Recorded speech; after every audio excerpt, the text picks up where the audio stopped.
అందరికీ నమస్కారం. Social science democratic politics 1 9th class political science బుక్లో ఫస్ట్ చాప్టర్ వచ్చి what is democracy, why democracy, ప్రజాస్వామ్యం అంటే ఏమిటి, ఎందుకు ప్రజాస్వామ్యం అనే విషయం పైన ఉన్న ఈ చాప్టర్ని తెలుగులో ఎందుకు ఎక్స్ప్లెయిన్ చేస్తున్నాను అంటే ఆల్రెడీ నేను మీకు ప్రీవియస్ వీడియోలో తెలుగులో వీడియోస్ పొందడం ఎలా అనేది చెప్పాను. బట్ కొంతమంది అడుగుతున్నారు ప్లీజ్ కొంచెం ఇది తెలుగులో చెప్పండి అని. ఓకే, ఓవర్వ్యూ మొత్తానికి చూసుకున్నట్టయితే వాట్ ఈస్ డెమోక్రసీ, డెమోక్రసీ అంటే ఏమిటి, డెమోక్రసీ అంటే ఏంటి, ప్రజాస్వామ్యం అంటే ఏమిటి, వాట్ ఆర్ ఇట్స్ ఫీచర్స్, దాని యొక్క లక్షణాలు ఏమిటి. This chapter builds on the simple definition of democracy. ఈ చాప్టర్ అనేది మనకి సింపుల్గా డెమోక్రసీకి సంబంధించిన డెఫినేషన్స్ని అంటే డెఫినేషన్ అనేది చెప్తూ ఉంది. దేని గురించి, ప్రజాస్వామ్యం యొక్క నిర్వచనాలు అనేది చెప్తుంది. స్టెప్ బై స్టెప్గా నేర్చుకుంటాం ఈ చాప్టర్లో. We work out the meaning of the terms involved in this definition. ఈ ప్రజాస్వామ్యంలో ఉన్న పదాల యొక్క టర్మ్స్ యొక్క ఇన్వాల్వ్మెంట్ని మనం మీనింగ్ని తెలుసుకుంటాం అన్నమాట. The aim here is to understand clearly the bare minimum features of a democratic form of government. ఇక్కడ మన యొక్క లక్ష్యం ఏంటి, మనం క్లియర్గా మినిమం ఫీచర్స్, కనీస లక్షణాలను డెమోక్రటిక్ ఫామ్లో అంటే ప్రజాస్వామ్య గవర్నమెంట్లో కనీస లక్షణాలను అర్థం చేసుకోవడమే దీని యొక్క ముఖ్య ఉద్దేశం. After going through out this chapter we should be able to distinguish a democratic form of government from a non democratic government. ఇక్కడ ఏం చెప్తున్నారు, డెమోక్రటిక్ ఫామ్ ప్రజాస్వామ్య ప్రభుత్వానికి, ప్రజాస్వామ్యేతర అంటే ప్రజాస్వామ్య గవర్నమెంట్కి, ప్రజాస్వామ్య కాని గవర్నమెంట్కి మధ్య గల డిఫరెన్సెస్ని వేరు చేయగలగడం అంటే స్పష్టంగా తెలుసుకోవడం అనేది జరుగుతుందన్నమాట ఈ చాప్టర్లో. Towards the end of this chapter చివరిలో చూసుకున్నట్టయితే we step beyond this minimal object and introducing broader idea of democracy. ఇక్కడ ఈ చాప్టర్ చివరిలో చూసుకున్నట్టయితే లాస్ట్ స్టెప్ దాటిన తర్వాత ఒక మినిమల్ ఆబ్జెక్ట్ అంటే మనకి డెమోక్రసీ అనే ఒక ఐడియాని, ప్రజాస్వామ్యం అనే ఒక ఐడియాని విస్తృతంగా పరిచయం చేస్తున్నారనమాట. Democracy is the most prevalent form of government in the world today and it is expanding to more countries. ప్రజాస్వామ్యం అనేది ఇప్పుడు చాలా ప్రపంచంలో ఉన్న చాలా దేశాలలో కూడా ఇది విస్తారమైన ప్రభుత్వ వ్యవస్థగా ఉంది. అంటే ఎక్కువ ప్రజాస్వామ్యాన్ని ఈరోజు మెయిన్గా తీసుకుని పరిపాలిస్తున్నారు. But why is it so, ఎందుకు ప్రజాస్వామ్యం మాత్రమే అనే క్వశ్చన్ మనం రైజ్ చేసుకున్నట్టయితే what makes it better than other forms of government. ఇక్కడ ఇంకో క్వశ్చన్ ఏంటి, ఎందుకు ప్రజాస్వామ్యాన్ని మాత్రమే ఎంచుకుంటున్నారు, దీనికన్నా బెటర్ గవర్నమెంట్ ఫార్మ్స్ ఏమీ లేవా అనేది తెలుసుకోవాలి. That is the second big question that we take up in this chapter. మనం ఈ చాప్టర్లో తీసుకునే అతిపెద్ద రెండో క్వశ్చన్ ఇదన్నమాట.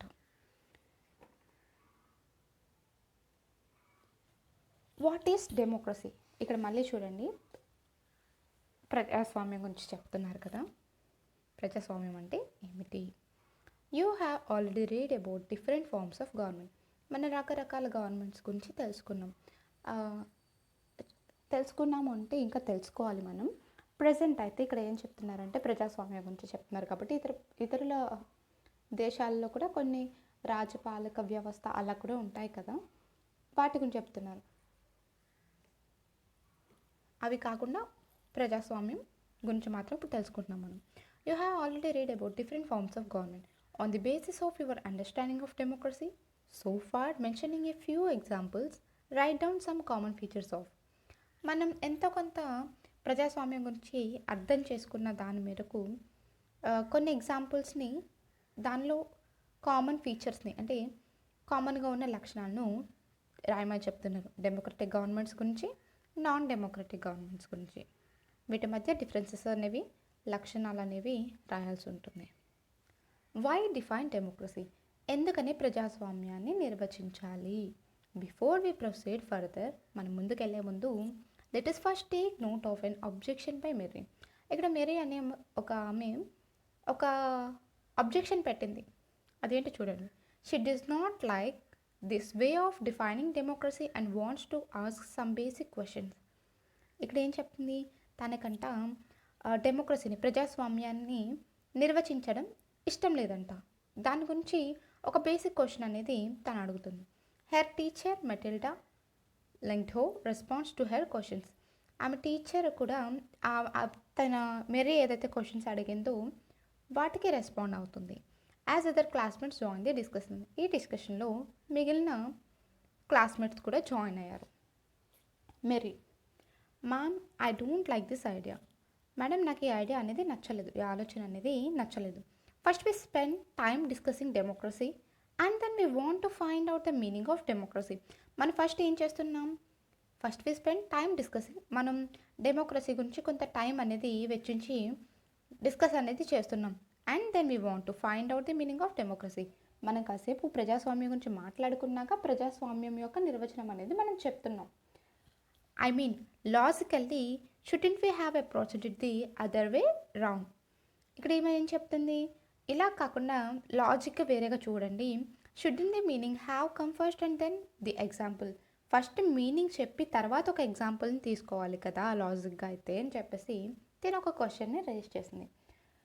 లింటో మేడం ఏం చెప్తుంది అప్పుడు, I can see your point, నాకు నీ పాయింట్ అర్థమైంది, but that is not how we reason in everyday life. నాకు నీ పాయింట్ అనేది అర్థమైంది, కానీ అది ప్రతిరోజు నిత్య జీవితంలో అది ఉపయోగపడదు. We use words like pen, అంటే ఇప్పుడు సపోజ్ పెన్, రైన్, లవ్, ఈ మూడింటిని నిర్వచించాక అర్థం తెలుసుకున్నాక అప్పుడు ఆ పదాలను వాడాం కదా అని చెప్పేసి అంటున్నారు. Do we wait to have a definition of these words before we use them? Come to think of it, ఇది ఒకసారి ఆలోచించు. Do we have clear definition of these words? పర్టికులర్గా దీనికి ఒక నిర్వచనం అనేది ఉందా ఈ పదాలకు అని అడుగుతుంది madam. It is only by using a word that we understand its meaning. ఇప్పుడు మనం ఏదైతే పదాన్ని ఉపయోగిస్తున్నామో దాన్ని అర్థం చేసుకుంటున్నాం మనం. Okay, Mary, but then why do we need definitions at all? అప్పుడు మెరీ అడుగుతుంది, అయితే మనకి ఇంకా నిర్వచనాలతో పని ఏముంది, వీటి గురించి ఎలా అయితే నిర్వచనాలు మనం తెలుసుకోవట్లేదు, దీని గురించి కూడా అలా తెలుసుకోకర్లేదు కదా అన్నట్టుగా తను క్వశ్చన్ మళ్ళీ అడిగింది. లింటో madam, we need a definition only when we come across a difficulty in the use of a word. ఇప్పుడు మనకి డెఫినేషన్ అనేది అవసరం ఉంటుంది, అది కూడా కేవలం ఎప్పుడైతే మనం ఒక పదాన్ని వాడడానికి డిఫికల్ట్గా, దాని యొక్క డెఫినేషన్ అనేది కొంచెం డిఫికల్ట్గా ఉంటుందో అప్పుడు ఆ పదానికి డెఫినేషన్ అనేది కావాలి అని చెప్తున్నారు మేడం.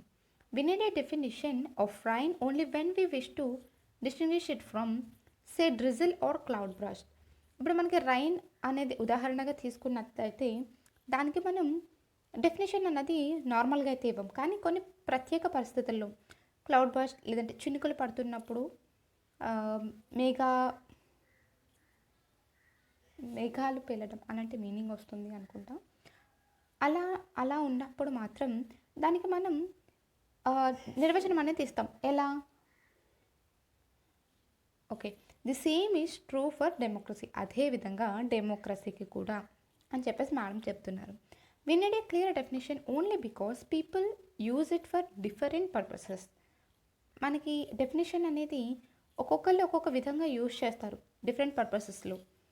క్లియర్ డెఫినేషన్ అనేది ఎలా ఉంటుంది, ఇప్పుడు ఒక ప్రజాస్వామ్యం తీసుకున్నట్టయితే ఒక్కొక్కళ్ళు ఒక్కొక్క విధంగా నిర్వచిస్తారు కదా, అదేవిధంగా నాట్ ఓన్లీ ప్రజాస్వామ్యం, ఏదైనా సరే ఒక్కొక్కళ్ళు ఒక్కొక్క విధంగా వర్ణిస్తారు, ఆ వర్ణన్ని ఒక నిర్వచనంగా చెప్తారు.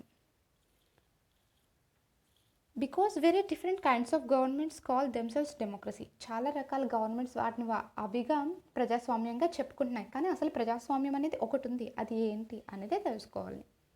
Okay, right hand, but why do we need to work on a definition? కానీ మనం ఎందుకని డెఫినేషన్ మీద పని చేయాల్సి వస్తుంది?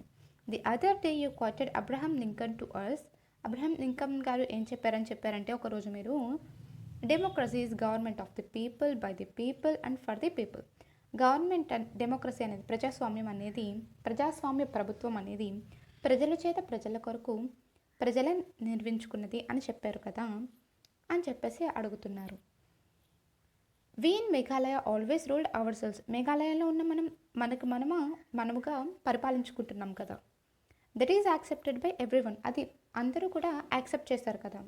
Why do we need to change that? ఎందుకని మనం అది మార్చాల్సి ఉంటుంది? Lyngdoh madam, I'm not saying we need to change it. నేనేమి అది చేంజ్ చేయమని చెప్పట్లేదు. I too find this definition very beautiful.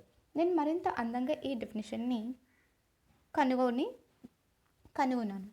But we don't no if this is the best way of defining unless we think about it ourselves. But we don't know, కానీ అది మనకి తెలియదు.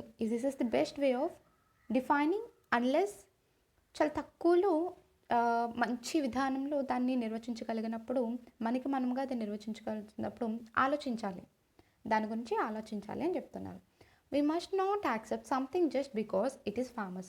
మనం ఏదైతే famous అవుతుందో దాన్ని గుడ్డిగా follow అయిపోకూడదు. ఎందుకంటే అది దాన్ని యాక్సెప్ట్ చేయకూడదు. అది ఏదో ఫేమస్ కదని చెప్పేసి మనం యాక్సెప్ట్ చేయకూడదు. Just because everyone accepts it. ప్రతి ఒక్కరు దాన్ని యాక్సెప్ట్ చేస్తున్నారని మనం కూడా యాక్సెప్ట్ చేయకూడదు అని మేడం చెప్తున్నారు. ఇది ఓన్లీ ప్రజాస్వామ్యం విషయంలోనే కాదు, ప్రతి విషయంలోనే అన్వయించుకోవచ్చు. ఇంకా Yolanda, ma'am can I suggest something? Madam, నేను ఒకటి మీకు సజెస్ట్ చేయొచ్చా? We don't need to look for any definition. మనం దీనికి ప్రత్యేకంగా ఏ డెఫినేషన్ని వెతుక్కోకర్లేదు.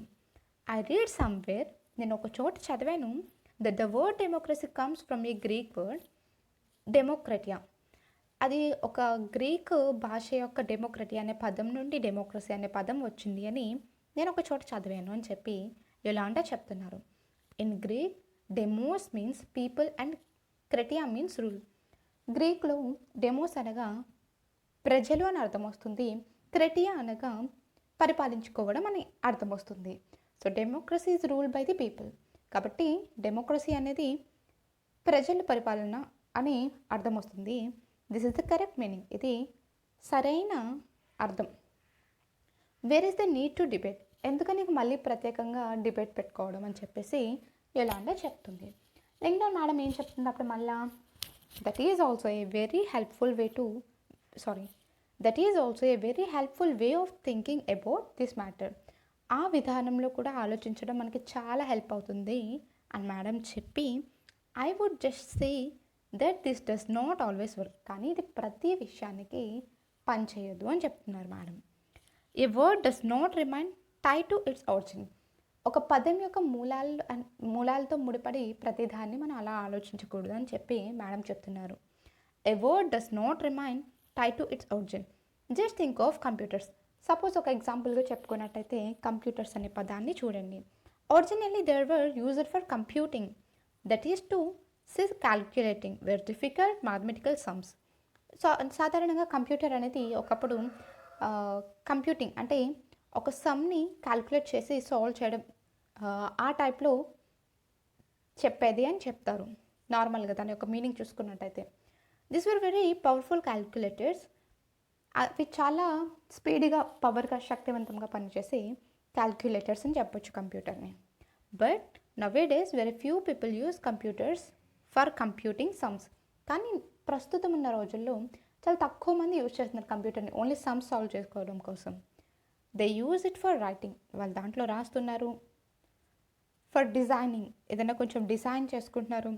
For listening to music and for watching films, ఇంకా మ్యూజిక్ వింటున్నారు, ఇంకా ఫిల్మ్స్ కూడా చూస్తున్నారు. Words remain the same but their meaning can change with time. పదం అయితే సేమ్ ఉంది, కానీ దాని యొక్క మీనింగ్ అనేది కాలంతో పాటు మారుతుంది అని మేడం చెప్తున్నారు. ఇన్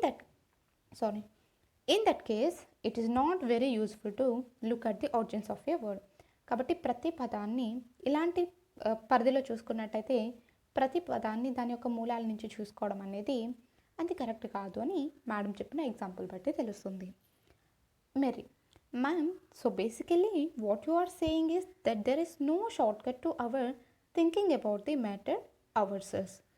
మీరు చెప్పేది ఏంటంటే బేసిక్గా మీరు ఏదైతే చెప్తున్నారో దాని గురించి అంటే ప్రజాస్వామ్యం గురించి చూసుకున్నట్టయితే దాన్ని ఒక షార్ట్ కట్లో చెప్పాలి. మనం ఆలోచించుకొని మనముగా ఒక షార్ట్ కట్లో చెప్పడం అనేది కుదరని పని. We have to think about its meaning and evolve your definition. దాని గురించి ఆలోచించాక మీనింగ్ అర్థం తెలుసుకున్నాక అప్పుడు ఒక డెఫినేషన్ ఇవ్వాలి అని చెప్తున్నారు. అప్పుడు మేడం ఏం చెప్తున్నారు, యు గాట్ మీ రైట్, ఇప్పుడు మీరు నా దారిలోకి వచ్చారు, let us get on with it now. So మనం మూవ్ అవుదామని చెప్పి మేడం చెప్తున్నారు. ఇక్కడ ఒక కార్టూన్ పిక్చర్ ఉంది కదా, అది చూడండి. I have heard a different version. Democracy is of the people, for from the people, and where they by the people, why don't we accept that. ఇక్కడ డెమోక్రసీ అనేది ప్రజల చేత ప్రజల కొరకు అలా చెప్పారు కదా, అలా కాకుండా నేను విన్నది ఏంటంటే డెమోక్రసీ అనేది ప్రజలకు దూరంగా ఉంటుంది, ప్రజలను కొనుక్కునే పరిపాలనను డెమోక్రసీ అని పిలుస్తారని నేను అనుకుంటున్నాను. ఇది మనం యాక్సెప్ట్ చేయకూడదా అని చెప్పి ఈ కార్టూన్ ద్వారా మనల్ని ఆలోచించే విధంగా చేస్తుంది. ఇంకా యాక్టివిటీ చూసుకున్నట్టయితే, let us take Lyngdoh madam seriously and try to write down the exact definition of some of the simple words that we use all the time. ఇక్కడ ఏం చెప్తున్నారంటే లింగ్డాంగ్ మేడం చెప్పింది సీరియస్గా తీసుకుని డెఫినేషన్స్ రాయమని చెప్పారు కదా మేడం కొన్నట్లకి, పెన్, రైన్, లవ్కి, వాటి గురించి. For example, is there a way of defining a pen that distinguishes it clearly from a pencil, a brush, a chalk or crayon. ఇక్కడ వివరిస్తున్నారు. ఎగ్జాంపుల్గా ఒక పెన్ను తీసుకున్నట్టయితే దాన్ని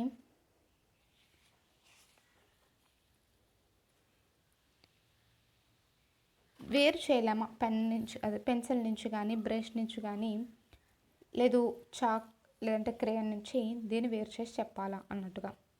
what have you learn from this attempt. మీరు ఈ ప్రయత్నం చేస్తే మీరు ఏం నేర్చుకున్నారు. What does it teachers about understanding the meaning of democracy. Democracy గురించి మనకి ఏమర్థం, అది ఏం టీచ్ చేస్తుంది అని చెప్పేసి అడుగుతున్నారు. ఎ సింపుల్ డెఫినేషన్, డెమోక్రసీకి సింపుల్ డెఫినేషన్ గురించి చూద్దాం. Let us get back to our discussion on similarities and differences among governments that are called democracies.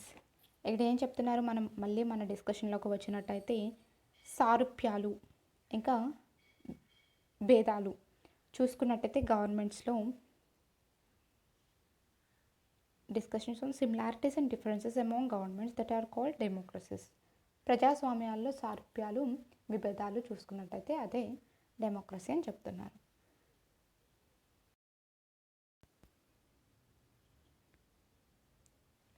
One simple factor common to all democracies is, అన్ని డెమోక్రసీస్కి అంటే అన్ని ప్రజాస్వామ్యాలకు ఒక సింపుల్ ఫ్యాక్టర్ అనేది ఏంటంటే, ఒక ముఖ్యమైన ఫ్యాక్టర్ అనేది ఏంటంటే, the government is chosen by the people. Main ప్రజాస్వామ్యం అనేది మెయిన్గా చెప్పాలి అంటే గవర్నమెంట్ అనేది, ప్రభుత్వం అనేది ప్రజల చేత ఎన్నుకోబడాలి. We could the start with a simple definition. దాన్ని మనం చాలా సింపుల్ డెఫినేషన్లో చెప్పొచ్చు. Democracy is a form of government in which the rulers are elected by the people. Democracy form అవడానికి, ప్రజాస్వామ్యం నిర్మించబడడానికి ప్రభుత్వం అనేది, ప్రభుత్వాన్ని పరిపాలించే పరిపాలకులు ఎవరైతే ఉంటారో వాళ్ళు ప్రజల చేత ఎన్నుకోబడాలి. This is a useful starting point. ఇది చాలా ఉపయోగకరమైన స్టార్టింగ్ పాయింట్, మెయిన్ పాయింట్ ప్రజాస్వామ్యంలో. This definition allows us to separate democracy from forms of government that are clearly not democratic. ఇక్కడ చెప్పేది ఏంటంటే, ఈ డెఫినేషన్లో సెపరేట్ చేయగలగాలి ఏది మనం ప్రజాస్వామ్యం, ఏది ఇవి ప్రజాస్వామ్యం కాదు అనేది మనం క్లియర్గా సెపరేట్ చేసి నేర్చుకోగలగాలి. The army rulers of Myanmar were not elected by the people. ఇప్పుడు నార్మల్గా మయన్మార్లో ఆర్మీ రూలర్స్ ఎవరైతే ఉంటారో వాళ్ళు ప్రజల చేత ఎన్నుకోబడిన వారు కాదు. Those who happen to be in control of the army become the rulers of the country. ఎవరైతే ఆర్మీని కంట్రోల్ చేయగలిగారో వాళ్ళే ఆ కంట్రీకి రూలర్స్ అయ్యారు అని చెప్తున్నారు. People had no say in this decision. ఈ డెసిషన్లో ప్రజలు ఎవరు కూడా నో అని చెప్పలేకపోయారు వాళ్ళకు. అది ఒక విధంగా చూస్తే ప్రజాస్వామ్యం కాదు. కానీ ఇవే మనం తెలుసుకోవాలి, ఏది ప్రజాస్వామ్యం, ఏది ప్రజాస్వామ్యం కాదు అని. Dictators like Pinochet, Chile are not elected by the people. నియంతలు ఎవరైతే ఉన్నారో, పినోచెట్ లేదా చిలీ అనే వాళ్ళు ఎవరైతే ఉన్నారో వాళ్ళు ప్రజల చేత ఎన్నుకోబడిన వారు కారు. This also applies to monarchies. ఇవి రాజరిక పరిపాలనకు కూడా అన్వయించబడుతుంది. సో రాజరిక పరిపాలన కానీ, ఆర్మీని కంట్రోల్ చేసిన వాళ్ళు కానీ ప్రజాస్వామ్యంలోకి రారు. This also applies to monarchies. The kings of Saudi Arabia rule not because the people have chosen them to do so, but because they happen to be born in to the royal family. ఎవరైతే Saudi అరేబియాకి చెందిన పరిపాలకులు ఉంటారో వాళ్ళు ప్రజలు ఎన్నుకున్నందుకు వారిని పరిపాలించరు. ఆ విధమైన రాయల్ ఫ్యామిలీ అంటే రాజరిక కుటుంబంలో పుట్టినందుకు వాళ్ళు వారిని పరిపాలిస్తారు. This simple definition is not advocate. ఈ చిన్న డెఫినేషన్ అనేది సరిపోదు మనకు. It reminds us that democracy is people's rule. మనం ఏది గుర్తుపెట్టుకోవాలి? డెమోక్రసీ ప్రజాస్వామ్యం అనేది ప్రజలు పరిపాలించేది అనే ముఖ్యమైన పాయింట్ని మనం ఖచ్చితంగా గుర్తుపెట్టుకోవాలి. But if you use this definition in an unthinking manner, కానీ దీన్ని మనం వేరే విధంగా అర్థం చేసుకోకూడదు. We would end up calling almost every government that holds and election a democracy. వేరే విధంగా అర్థం చేసుకోకూడదు అంటే ఏంటి? ఎలక్షన్స్ నియమించిన ప్రతి గవర్నమెంటు ప్రజాస్వామ్యం కాదు. నార్మల్గా ఏం చెప్తాం? భారతదేశం ప్రజాస్వామ్య దేశం అని చెప్పుకుంటాం మనం. కానీ ఇలాగే ఎలక్షన్స్ కండక్ట్ చేస్తారు చాలా దేశాలలో, కానీ అవన్నీ ప్రజాస్వామ్యం అయిపోవు అని చెప్తున్నారు. That would be very misleading. ఈ విధంగా ఆలోచించినట్టయితే అది మనం తప్పుదోవ పట్టించడం అనేది ఖాయం. As we shall find out in chapter 3. దీని గురించి మనం చాప్టర్ 3లో తెలుసుకుంటాం. Every government in contemporary world wants to be called a democracy. ప్రపంచంలో ప్రతి సమకాలీన ప్రభుత్వం కూడా వాళ్ళు డెమోక్రసీ అని చెప్పుకుంటారు. Even if it is not so, అది ప్రజాస్వామ్యం కాకపోయినప్పటికీ అలా చెప్పుకుంటారు. That is why we need to carefully distinguish between the government that is a democracy and one that pretends to be one. కాబట్టి మనం చాలా జాగ్రత్తగా ఏది డెమోక్రటిక్, ఏది డెమోక్రసీలా నటిస్తుంది క్లియర్గా తెలుసుకోవాల్సి ఉంటుంది. సెపరేట్ చేసి అర్థం చేసుకోవాల్సి ఉంటుంది. We can do so by understanding each word in this definition carefully and spelling out the features of a democratic government. దీన్ని మనం అర్థం చేసుకుంటే ఎలా అర్థం చేసుకుంటాం? ఈ డెఫినేషన్ ఉంటుంది కదా, ప్రజాస్వామ్యానికి నిర్వచనం ఉంటుంది కదా, దాన్ని కేర్ఫుల్గా పరిశీలించినట్టయితే, జాగ్రత్తగా పరిశీలించినట్టయితే, దాని యొక్క లక్షణాలు జాగ్రత్తగా చూసుకున్నట్టయితే ఏది ప్రజాస్వామ్యం, ఏది ప్రజాస్వామ్యంలో నటిస్తుంది, ఏది ఆర్మీని కంట్రోల్ చేసి ప్రజాస్వామ్యం అని చెప్పుకుంటుంది, ఎలక్షన్స్ కండక్ట్ చేసిన ప్రతిదీ ప్రజాస్వామ్యం కాదు, ఇలాంటివన్నీ మనకు ఈ నిర్వచనాన్ని బాగా పరిశీలించి బాగా అర్థం చేసుకుంటే తెలుస్తుంది అని చెప్తున్నారు. ఇక చూడండి, రైబియాన్ went back home and collected some more famous quotations on democracy. తిను ఎవరైతే స్టూడెంట్ ఉందో తను ఇంటికి వెళ్ళి మళ్ళీ అన్నీ కలెక్ట్ చేసుకుంది. డెమోక్రసీ మీద ఉన్న నిర్వచనాలన్నిటిని, ఫేమస్ కొటేషన్స్ అన్నిటిని నోట్ చేసుకుంది. కానీ ఈసారి తను ఏం చేసింది? నేమ్స్ అది ఎవరెవరు చెప్పారు అనేది వాళ్ళ పేర్లను బయటకు పెట్టకుండా ఇవే రాసుకుంది. This time she did not mention the names of the people who said or wrote these. She wants you to read these and comment on how good or useful these thoughts are. అవి ఎంత ఉపయోగకరమైనవి అనేది మనం తెలుసుకోవాలి, ఆ ఆలోచనని అనేది తను ఆశపడుతుంది. Democracy gives every man the right to be his own ఒప్రెసర్.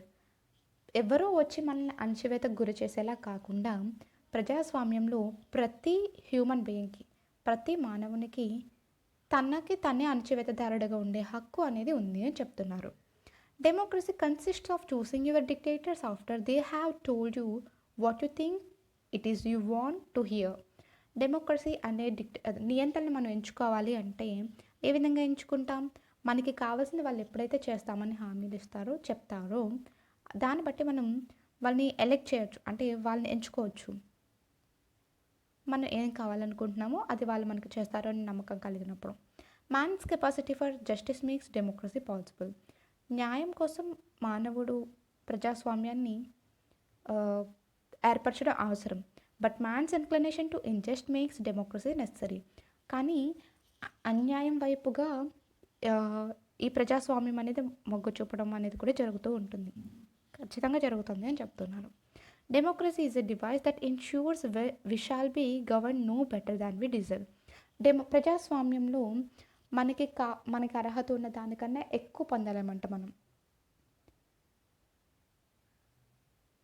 Okay, all the ill of democracy can be cured by more democracy. ప్రజాస్వామ్యంలో ప్రతి క్రూరమైనది కూడా, లేదా ప్రతి క్రూరం కాదు, అనారోగ్యం అంటే మంచిగా లేని ప్రతిదీ కూడా మరింత ప్రజాస్వామ్యంతో క్యూర్ అవుతుంది, నయం అవుతుంది అని చెప్తున్నారు. ఇక్కడ చూడండి, రీడ్ ద కార్టూన్. ఈ కార్టూన్ చదవమని చెప్తున్నారు. This cartoon was drawn when elections were held in Iraq with the presence of US and other foreign powers. ఈ కార్టూన్ అనేది ఎప్పుడు గీయడం జరిగిందంటే ఇరాక్లో ఎలక్షన్స్ జరుగుతున్నప్పుడు యుఎస్ ఇంకా అదర్ ఫారెన్ కంట్రీస్ ఏవైతే వాటికి ఉనికిలో హెల్ప్ఫుల్గా ఉండి ఎలక్షన్స్ అనేవి జరిగినాయో అప్పుడు గీసారని చెప్తున్నారు. What you think this cartoon is saying? ఈ కార్టూన్ ఏం చెప్తుందని మీరు అనుకుంటున్నారు? Why is democracy return the way it is? ఎందుకని డెమోక్రసీని ఈ విధంగా రాశారు? మేబీ నేను అనుకుంటున్నానంటే ఎం అనేది మెయిన్, మనీ లీడింగ్ వల్ల మనీ ఎక్కువ ఎవరి దగ్గర అయితే ఉంటుందో వాళ్ళు లీడింగ్ చేయగలుగుతారు అని ఇలా ఈ విధంగా రాశారు అని నేను అనుకుంటున్నాను. అంటే ఇక్కడ చూడండి, చాలామంది సైనికులు దాన్ని మెయిన్గా సైనికులు కాదు, కొంతమంది పీపుల్ ఇక్కడ ఎవరైతే ఉన్నారో వాళ్ళు, నేను ఆ విధంగా ఫీల్ అయ్యాను. Features of democracy. డెమోక్రసీ యొక్క లక్షణాలు. We have started with a simple definition that democracy is a form of government in which the rulers are elected by the people. మనం స్టార్టింగ్లో ఏమని ఒక సింపుల్ డెఫినేషన్ అనేది ఇచ్చామంటే డెమోక్రసీకి ఎవరైతే ప్రజలందరూ ఒక నాయకుడిని ఎన్నుకుంటారో దాన్ని డెమోక్రసీ, ప్రజాస్వామ్యం అని పిలుస్తారని చెప్పాం. This raises many questions. ఈ విధమైన నిర్వచనం మనకు చాలా క్వశ్చన్స్ అనేవి తలెత్తేలా చేస్తుంది. Who are the rulers in this definition? దీంట్లో రూలర్స్ ఎవరు? ఈ డెఫినేషన్లో ఉన్న రూలర్స్ ఎవరు? Which officials must be elected for any government to be called a democracy? ఎలాంటి అధికారులు ఈ గవర్నమెంట్లో ఎలెక్ట్ అవుతారు, ప్రజాస్వామ్యంలో ఎలెక్ట్ అవుతారు? ప్రజాస్వామ్య గవర్నమెంట్లో ఎలాంటి అధికారులు అనేవాళ్ళు ఎన్నికవుతారు?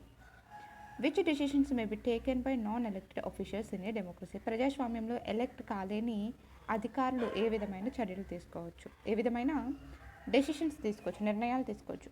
What kind of election constitutes A democratic election? ఎలాంటి ఎలక్షన్ కాన్స్టిట్యూట్స్ని రాజ్యాంగాన్ని democratic election? What kind of election constitutes a democratic election? What conditions must be fulfilled for an election to be considered democratic? ఎలాంటి ఎన్నికలను నిర్వహించాల్సి ఉంటుంది ప్రజాస్వామ్య ఎలక్షన్స్కి రాజ్యాంగం ప్రకారం? ఇంకా ఎలాంటి కండిషన్స్ అనేవి నిండి ఉంటాయి ఈ ఎలక్షన్స్ జరపడం కోసం? Who are the people who can elect the rulers or get elected as rulers? ఎలాంటి ప్రజలు ఎవరు ఎటువంటి ప్రజలు ఎటువంటి నాయకుల్ని ఎలా ఎన్నుకుంటారు? Should this include every citizen on and equal basis? ఇది అందరికీ కూడా సాధారణమైన హక్కుని ఈక్వల్గా ఉండే ఒక నాయకుల్ని ఎన్నుకోవడానికి అందరికీ సమానమైన హక్కు ఉంటుందా అని ఇక్కడ ఇంకో క్వశ్చన్ అనేది మనకి రైజ్ అవుతుంది. Can a democracy deny some citizens this right? లేదంటే కొంతమంది సిటిజన్స్కి మాత్రమే ఈ హక్కు ఉంటుందా? Finally, what kind of a form of government is democracy? చివరికి మనకి తెలియాల్సింది ఏంటంటే ఎలాంటి ప్రభుత్వాన్ని డెమోక్రసీ అంటారు, ఎలాంటి ప్రభుత్వం నిర్మించుకుంటే దాన్ని ప్రజాస్వామ్యం అని పిలుస్తారు? Can elected rulers do whatever they want in a democracy? ఎవరైతే ఎన్నికవుతారో వాళ్ళకి ఇష్టం వచ్చింది చేయొచ్చా ఈ ప్రజాస్వామ్యంలో? Or must a democratic government function with some limits? లేదంటే వాళ్ళకి కొంత లిమిట్స్ మాత్రమే ఉంటాయా ఇలాంటి గవర్నమెంట్ మీద పనిచేయడం కోసం? ప్రజాస్వామ్యంలో ఎన్నుకున్న అధికారులకు లిమిట్ ఉంటుందా, లేదంటే వాళ్ళు ఇష్టం వచ్చినట్టు ప్రవర్తించవచ్చా, ఇష్టం వచ్చినట్టు చేయొచ్చా? Is it necessary for a democracy to respect some rights of the citizens? ఇంకా ఈ ప్రజాస్వామ్యంలో సిటిజన్స్ని, వాళ్ళ హక్కుల్ని రెస్పెక్ట్ చేయడం అవసరమా? Let us consider each of these questions with the help of some examples. ఈ క్వశ్చన్స్ అన్నిటికీ ఇప్పుడు మనం ఆన్సర్స్ చూద్దాం ఎగ్జాంపుల్స్ నుంచి. Major decisions by elected leaders. పెద్ద నిర్ణయాలు తీసుకుంటారు కదా ఎలెక్ట్ అయిన లీడర్స్, ఎన్నికైన అధికారులు. ఇన్ పాకిస్తాన్లో చూసుకున్నట్టయితే general Pervez Musharraf led a military coup in October 1999. General Pervez Musharraf అనే అతను 1999 అక్టోబర్లో మిలిటరీ సైన్యాన్ని మొత్తం తన ఆధీనంలోకి తెచ్చుకున్నాడు. He over through a democratically elected government and declared himself the chief executive of the country. ఎప్పుడైతే అతను తన కంట్రోల్లోకి తీసుకున్నాడో తనకు తను స్వయంగా ప్రకటించుకున్నాడు, ఈ గవర్నమెంట్లో నేను ఎలక్ట్ అయ్యాను, ఇంకా నేనే దీనికి చీఫ్ ఎగ్జిక్యూటివ్ అని చెప్పేసి, ఈ కంట్రీ మొత్తానికి పాకిస్తాన్ మొత్తానికి నేనే చీఫ్ ఎగ్జిక్యూటివ్ అని చెప్పేసి పర్వేజ్ ముషారఫ్ అనే అతను చెప్పారనమాట. Later he changed his designation to president and in 2002 held a referendum in the country that granted him a 5-year extension. తర్వాత అతను ఏం చేశారు, ఫస్ట్ చీఫ్ ఎగ్జిక్యూటివ్గా చెప్పారు, అలాగే తర్వాత అతని డెసిగ్నేషన్, అతని యొక్క దిశను మార్చుకుని నేనే ప్రెసిడెంట్ని అని చెప్పి 2002లో చెప్పారు. Held a referendum in the country that granted him a 5-year extension, ఇంకో 5-year ఎక్స్టెన్షన్ చేసుకున్నాడు. Pakistan media, human rights organization and democracy activists said that the referendum was based on malpractices and fraud.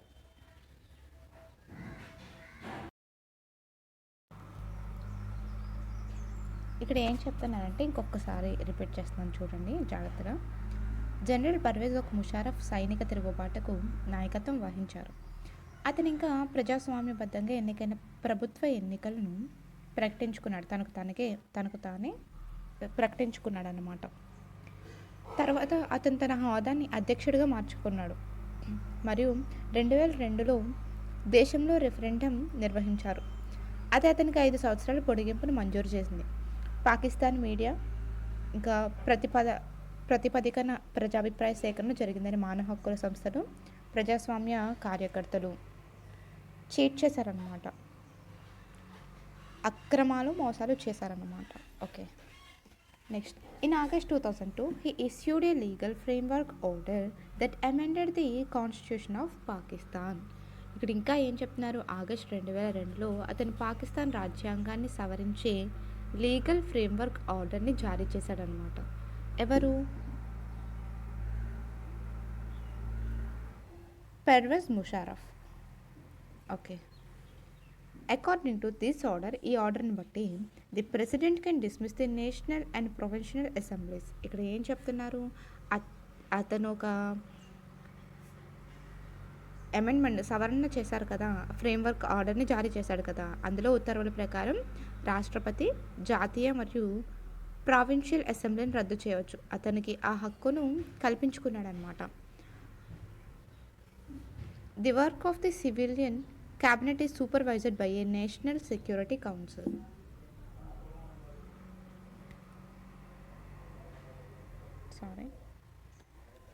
The work of the civilian cabinet is supervised by a national security council which is dominated by military officers.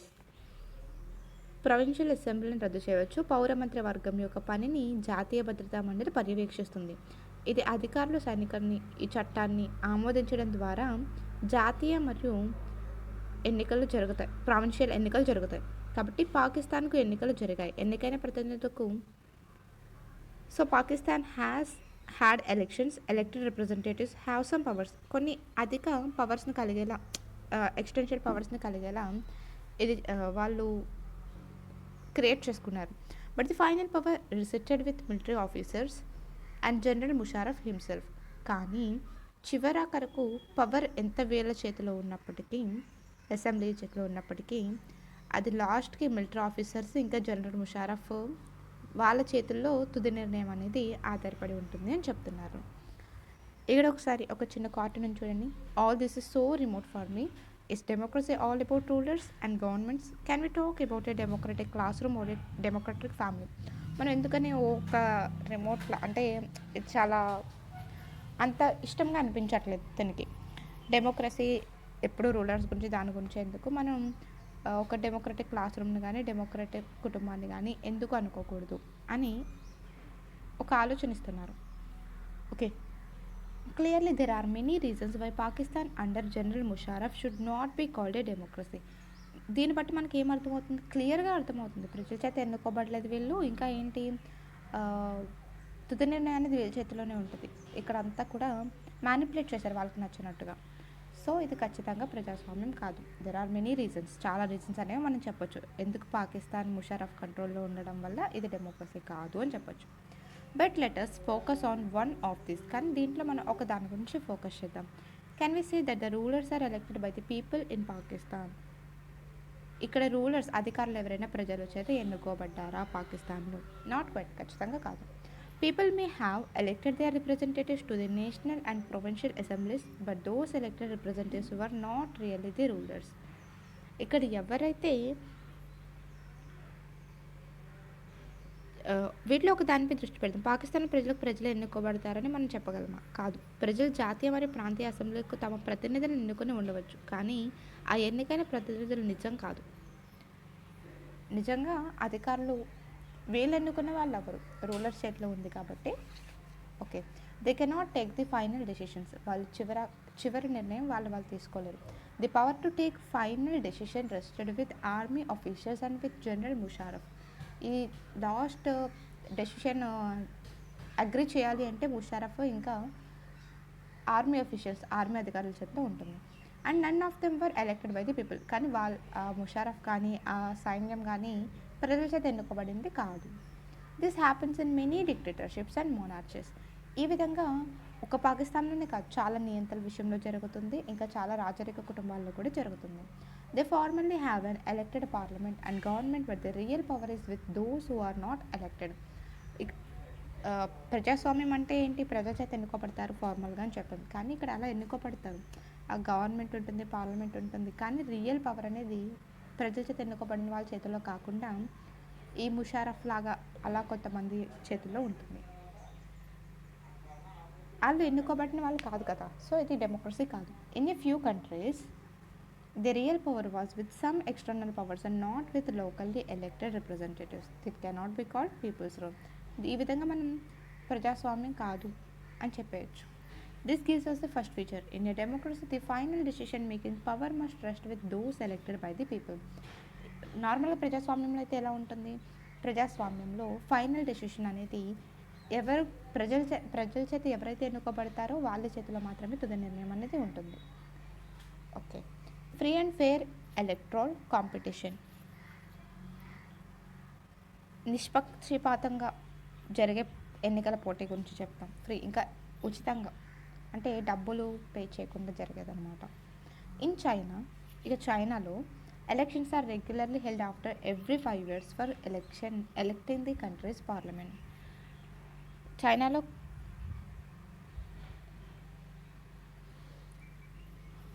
ప్రతి 5 సంవత్సరాలకు రెగ్యులర్గా elections అనేవి జరుగుతున్నాయి అన్నమాట. ఆ జరిగే country పార్లమెంట్ని ఏమని పిలుస్తామంటే Quanguo Renmin Daibiao Dahui. Quanguo Renmin Daibiao Dahui national people's congress అనమాట దాని యొక్క పేరు చైనాలో. ఇక్కడ the national people's congress has the power to appoint the president of the country. ఇక్కడ నేషనల్ పీపుల్ కాంగ్రెస్ కమిటీకి ప్రెసిడెంట్ని అపాయింట్ చేసే అది పవర్ అనేది ఉంది. It has nearly 3000 members elected for all over China. చైనాలో మొత్తంగా చూసుకున్నట్టయితే 3000 అభ్యర్థులు ఉంటారు ఎలక్షన్ కోసం. Some members are elected by the army. దాంట్లో కొంతమంది ఆర్మీ వాళ్ళు అయి ఉంటారు. బిఫోర్ కంటెస్టింగ్ ఎలక్షన్స్ నిర్వహించక ముందు a candidate needs the approval of the Chinese Communist Party. వాళ్ళు ఖచ్చితంగా చైనీస్ కమ్యూనిస్ట్ పార్టీలో మెంబర్ అయ్యి ఉండాలన్నమాట. Only those who are members of the Chinese Communist Party are 8 smaller parties related to it were allowed to contest elections held in 2002 to 3. ఇక్కడ ఏం చెప్తున్నానంటే 2002 నుంచి 3లో జరిగిన ఎన్నికలలో చైనీస్ కమ్యూనిస్ట్ పార్టీతో పాటు ఒక 8 చిన్న పార్టీస్ అనేవి ఉన్నాయి. దాంట్లో సైనిక దళాలకు సంబంధించినవి. వాళ్ళు మాత్రమే దీనికి అర్హులు అనమాట. The government is always forward by the communist party. ఈ గవర్నమెంట్ అనేది ఎప్పుడు కూడా ఎవరి చేత నిర్వహించబడుతుంది? కమ్యూనిస్ట్ పార్టీ చేత. Since its independence in 1930, Mexico holds election after every 6 years to elect its president. 1930లో మెక్సికోకి స్వాతంత్రం వచ్చినప్పటి నుంచి ప్రతి 6 సంవత్సరాలకి వాళ్ళు ప్రెసిడెంట్ని ఎన్నుకుంటారు. The country has never been under a military or dictators rule. ఇక్కడ మిలిటరీ వాళ్ళకి కానీ డిక్టేటర్స్ కానీ సంబంధం లేదు. But until 2000 every election was won by a. కానీ ప్రతి ఎలక్షన్లో కూడా ఎవరు నెగ్గుతున్నారు? పార్టీ కాల్డ్ పిఆర్ఐ అనే పార్టీ నెగ్గుతుంది. పిఆర్ఐ అంటే ఏంటి? Institutional revolutionary party.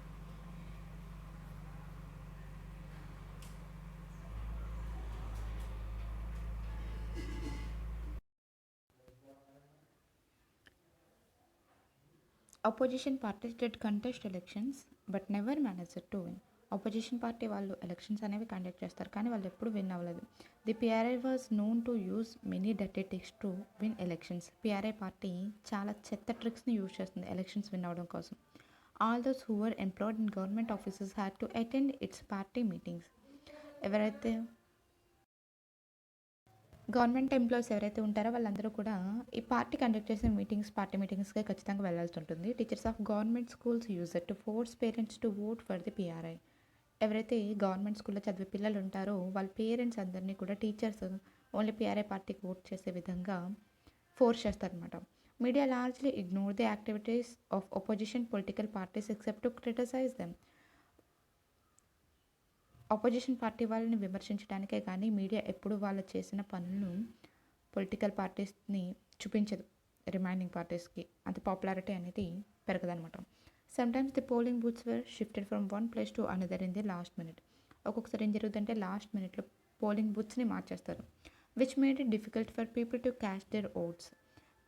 వాళ్ళ ఓట్ని వేయాలి, ప్రజలు ఓట్లు వేయడానికి కొంచెం సార్లు ఇబ్బంది పడతారు అనమాట. దానివల్ల the PRI spent a large some of money in the campaign for it's candidates. ఎవరైతే పిఆర్ఐ పార్టీ తరఫున పోటీ చేసే అభ్యర్థులు ఉంటారో వాళ్ళ కోసం క్యాంపెయిన్లో ఎక్కువ శాతం మనీని పిఆర్ఐ పార్టీ ఖర్చు చేస్తుంది అనమాట. Should we consider the elections describe above as examples of people electing their rulers. పైన చూసిన దాని ప్రకారం ఎలక్షన్స్ని ఏ విధంగా వర్ణించవచ్చు, రూలర్స్ కరెక్ట్గా ఎలక్షన్స్ అనేవి చేస్తున్నారు. Reading these examples we get a sense that we cannot.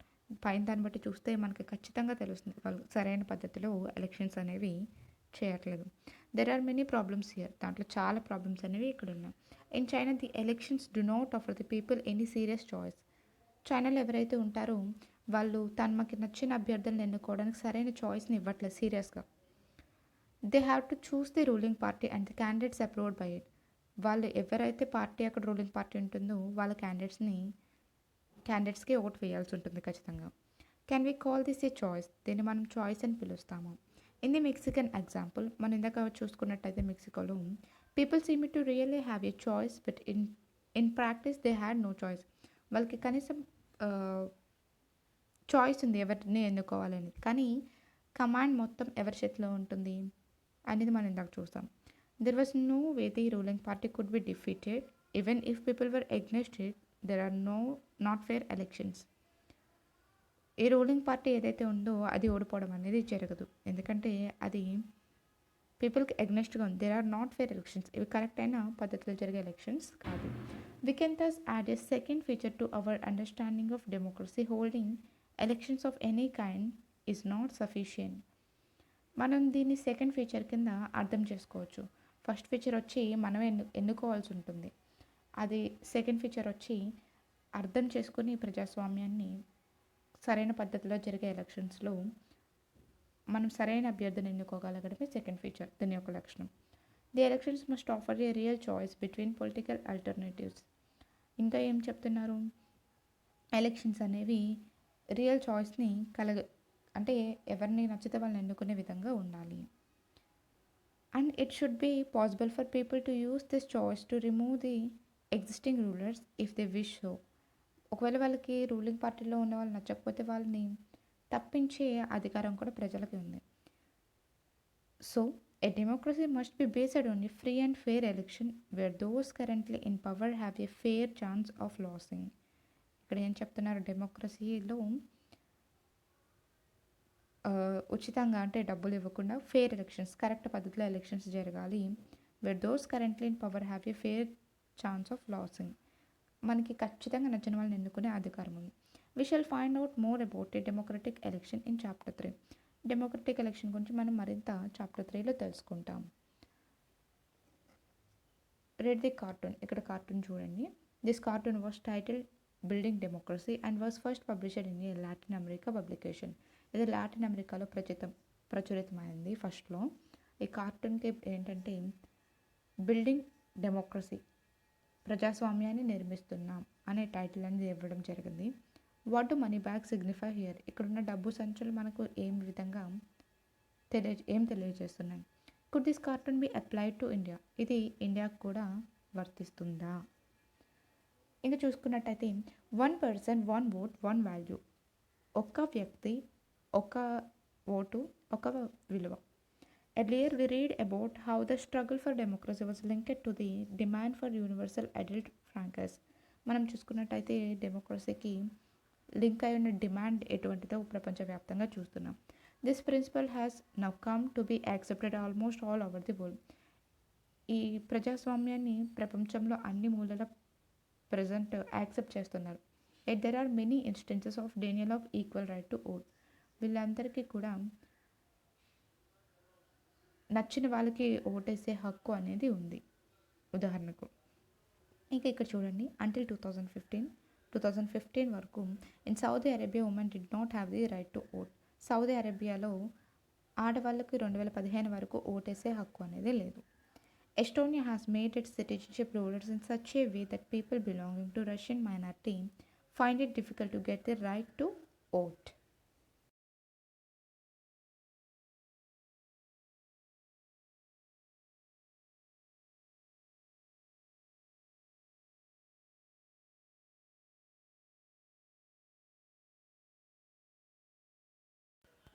ఇక్కడ ఏం చెప్తున్నారంటే ఎస్టోనియాలో ఎలాంటి ఎలక్ట్రల్ సిస్టమ్ అనేది ఉందంటే, ఎవరైతే రష్యన్ మైనారిటీకి చెందిన వాళ్ళు ఉంటారో వాళ్ళ ఓటుని అడిగే హక్కు కూడా లేకుండా ఉండే విధంగా అక్కడ నియమాలు అనేవి చేశారనమాట. In Fiji the electoral system is such that the vote of an indigenous Fiji has more value than that of an Indian Fijian.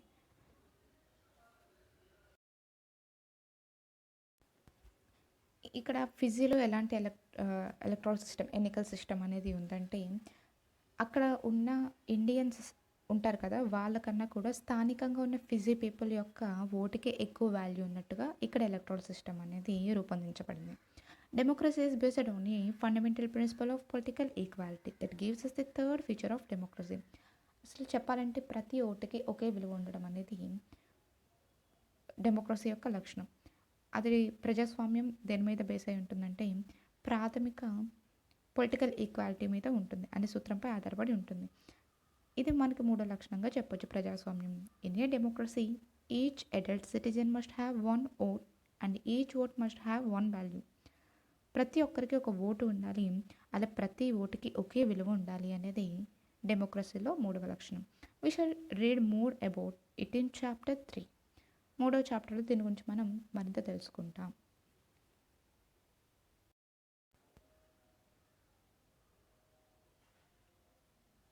Read the cartoon. This cartoon is about the Iraqi election held after Saddam Hussein's regime was overthrown.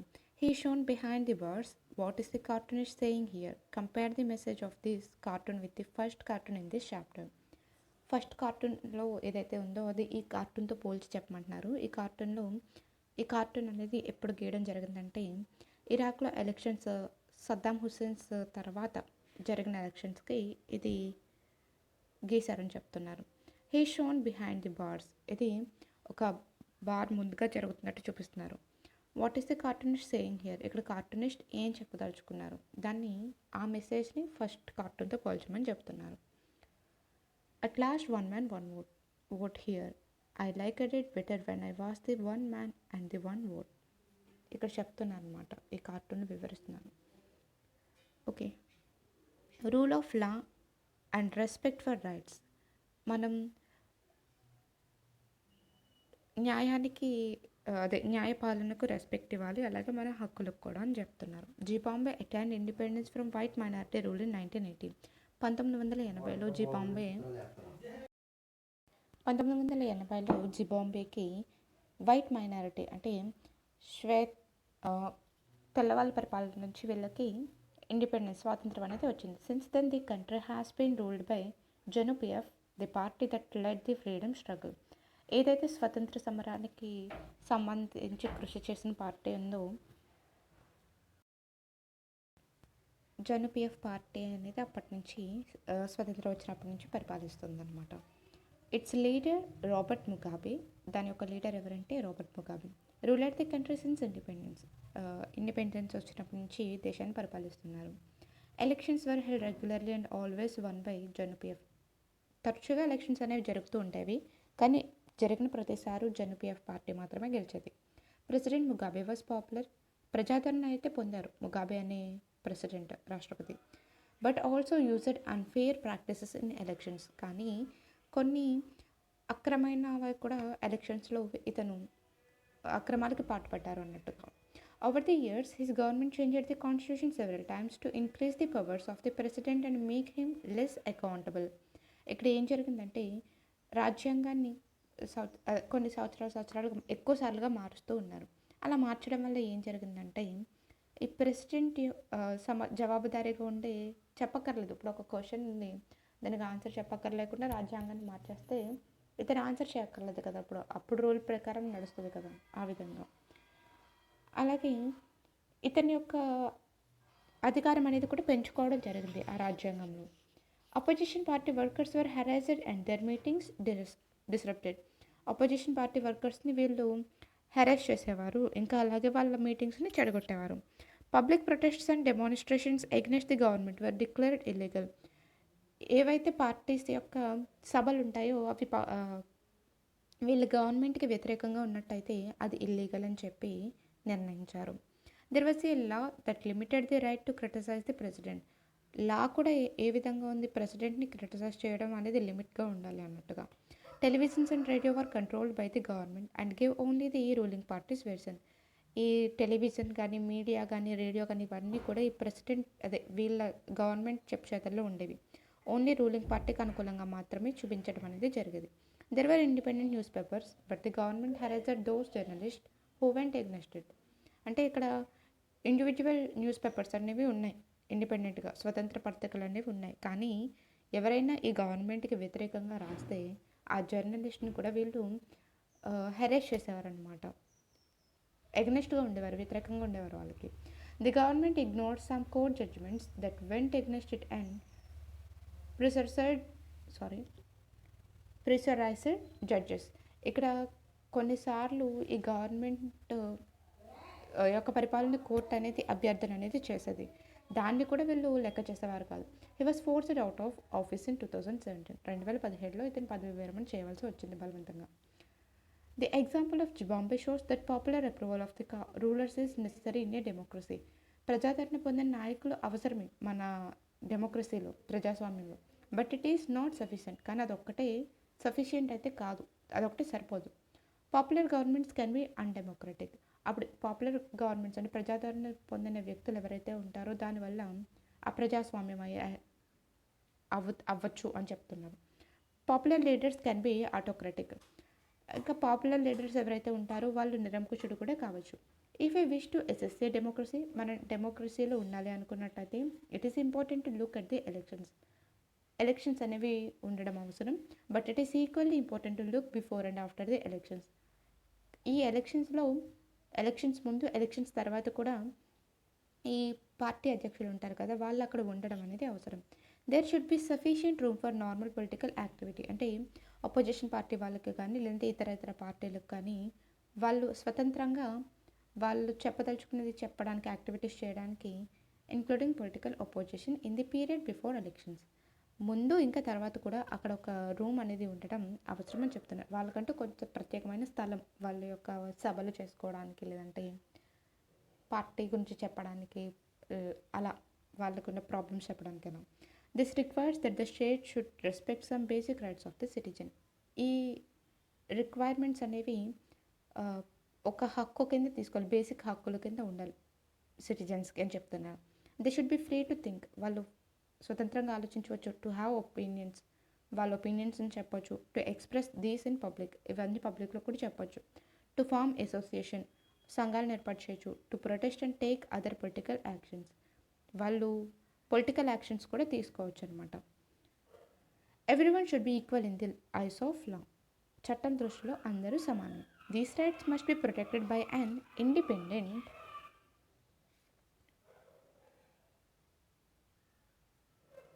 Independent judiciary whose orders are obeyed by everyone.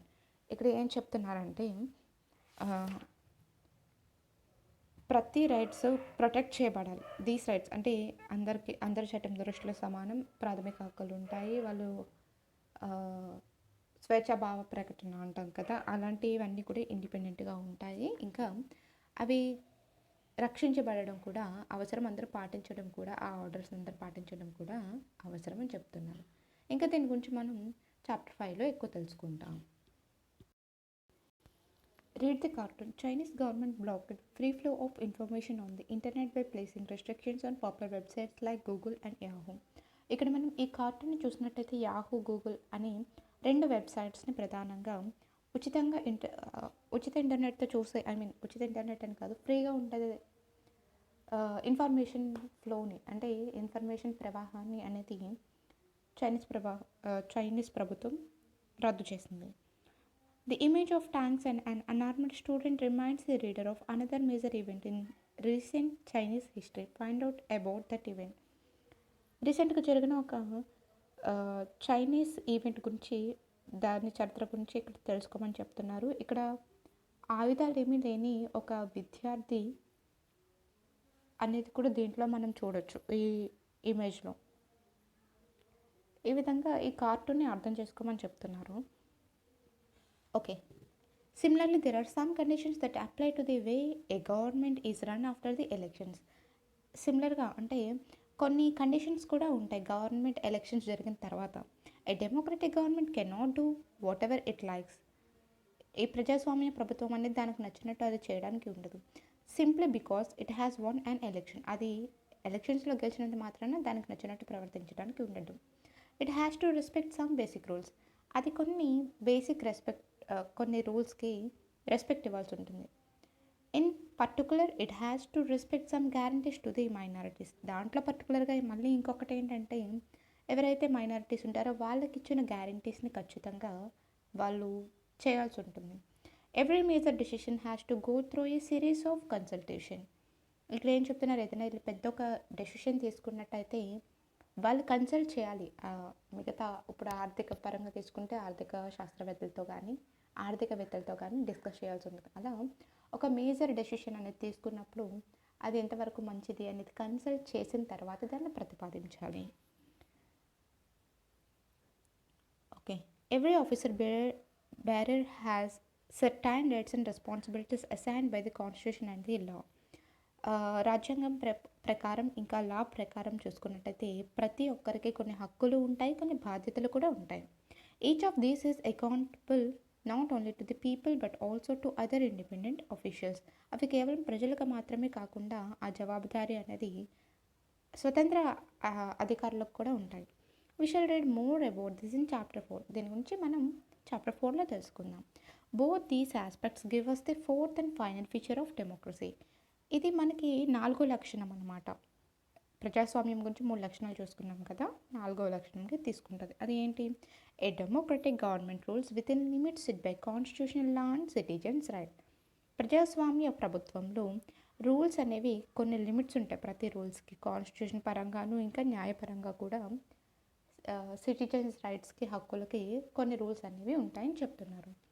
సమ్రీ definition ఇక్కడ చూసుకుందాం. ఇక్కడ ఈ డెఫినేషన్కి సారాంశం చూసుకున్నట్టయితే, నిర్వచనానికి సారాంశం చూసుకున్నట్టయితే, let us sum of the discussion so far. మనం చాలా దూరం వెళ్ళిపోయాము స్టార్ట్ చేసినప్పటి నుంచి. We start with simple definition. మనం చాలా సింపుల్ డెఫినేషన్తో స్టార్ట్ చేసాం ఈ లెసన్ అనేది. అదేంటంటే, democracy is a form of government in which the rulers are elected by the people. Democracy అనేది, ప్రజాస్వామ్యం అనేది ప్రజలు ఎన్నుకుంటారు అని స్టార్ట్ చేసుకున్నాం కదా మనం. We found that this definition was not adequate unless we explained some of the keywords used in it. ఈ డెఫినేషన్లో, ఈ నిర్వచనంలో కొన్ని పదాలని కూడా ఇది మాత్రమే సరిపోదు అనుకుని ఇంకొంచెం ఎక్స్ప్లెయిన్ చేయాలి, దీంట్లో ప్రతి పదాన్ని ఎక్స్ప్లెయిన్ చేయాలనే థాట్తో స్టార్ట్ అయింది. Through a series of examples we worked out 4 features of democracy as a form of government. దీంట్లో మనం 4 లక్షణాలు తెలుసుకున్నాం. Accordingly democracy is a form of government in which, అదేంటనేది చూద్దాం. Rulers elected by the people take all the major decisions. ప్రజల చేత ఎన్నుకోబడిన నాయకులు మేజర్ డెసిషన్స్ అనేవి తీసుకుంటారు. Elections offer a choice and fair opportunity to the people to change the current rulers. Elections మనకి ఒక ఎన్నికలు అనేవి ఒక ఆఫర్ని ఇస్తున్నాయి. ఏంటంటే ఇప్పటి వరకు ఉన్న అధికారులు మనకి నచ్చకపోతే వాళ్ళని మార్చుకోవచ్చు మనం. This choice and opportunity is available to all the people on an equal basis. ఇది అందరికీ సమానం ఈ చాయిస్ అనేది. అందరి ఓటు ఒకే విధంగా పరిగణిస్తాం కాబట్టి.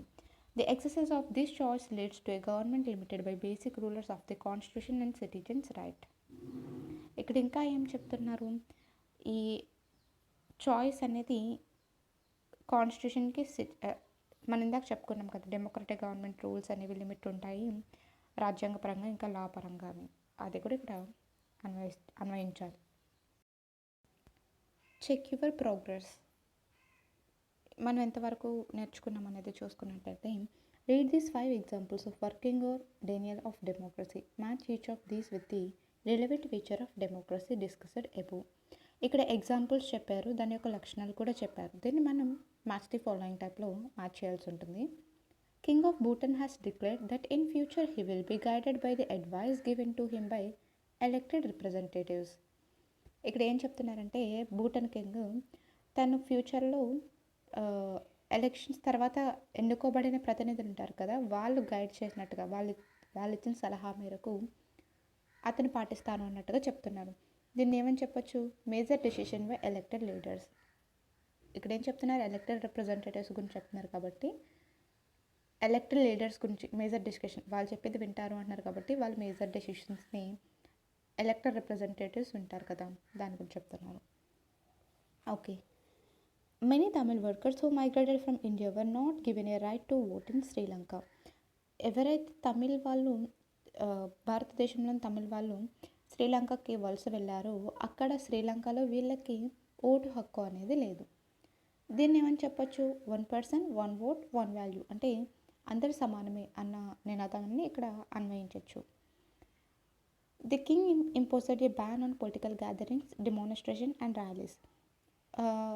ఒక రాజు బ్యాన్ చేశాడనమాట పొలిటికల్ గ్యాదరింగ్స్, అంటే రాజకీయ సమావేశాలు కానీ ప్రదర్శించడం కానీ ర్యాలీస్ చేయడం కానీ ఇలాంటివన్నీ బ్యాన్ చేశారు.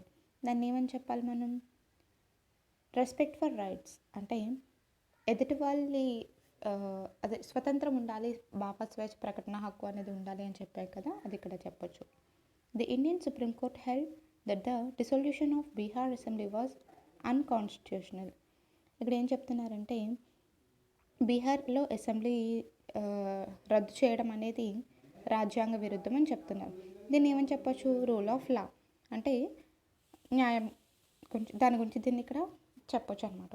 Political parties in Bangladesh have agreed that A neutral government should rule the country at the time of elections. బంగ్లాదేశ్లో వాళ్ళు ఏమైనా అంగీకరిస్తున్నారు, ఎలక్షన్స్ టైంలో వాళ్ళ ప్రభుత్వాలు తటస్థంగా పనిచేయాలి అని. దీన్ని ఏమని చెప్పొచ్చు, free and fair electoral competition, నిజమైన నిజాయితీ గల ఉచితమైన ఎన్నికల కాంపిటీషన్ అని చెప్పొచ్చు. ఓకే. వై డెమోక్రసీ, ఇక్కడ వై డెమోక్రసీ అనేది డెమోక్రసీ ఎందుకు అనేది చూసుకున్నట్టయితే, an argument broke out in madam Lyngdoh's class.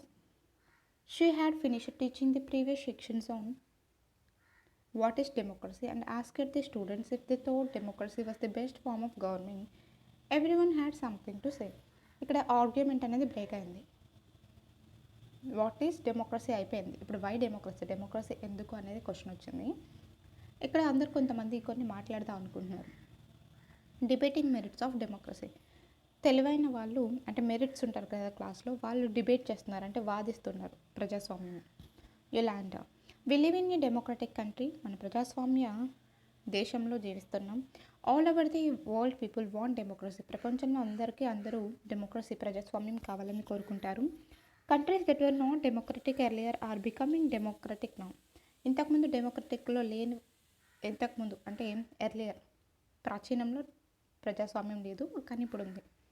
All great people have said nice things about democracy, అందరూ ప్రజాస్వామ్యం గురించి చాలా మంచిగా చెప్తారు. Isn't it obvious the democracy is the best, అది సరిపోదా మనకి డెమోక్రసీ చాలా బెస్ట్ అని చెప్పడానికి. Do we need to debate this, దీనికోసం మళ్ళీ మనం వాదించడం అవసరమా అని యోలాండా అనింది.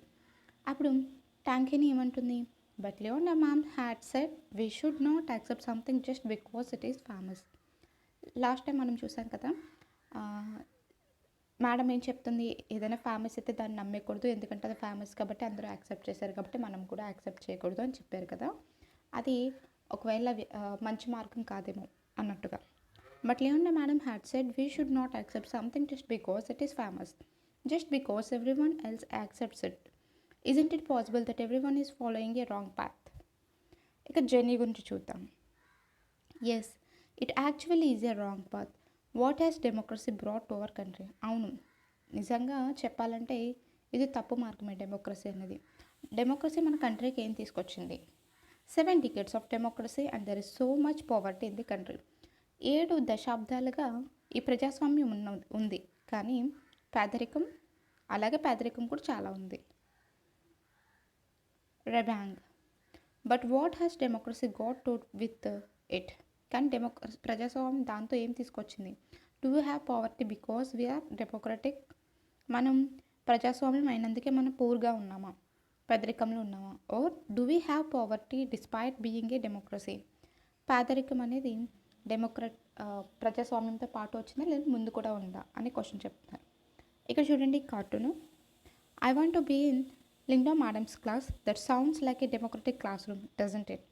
నాకు లిండా మేడం క్లాస్లో ఉండాలని ఉంది, ఇది కొంచెం డెమోక్రటిక్ ప్రజాస్వామ్య క్లాస్ రూమ్లో అనిపిస్తుంది కాదంటారా అన్నది. ఓకే దెన్ జెనీ ఏం చెప్తున్నారు? Whatever, how does it make a difference? The point is that this can't be the best form of government. ఇక్కడ ఏం చెప్తుందంటే ఏదేమైనప్పటికీ, తేడా ఏమైనప్పటికీ ఇక్కడ మనం చూసుకున్నట్టయితే పాయింట్ ఏంటంటే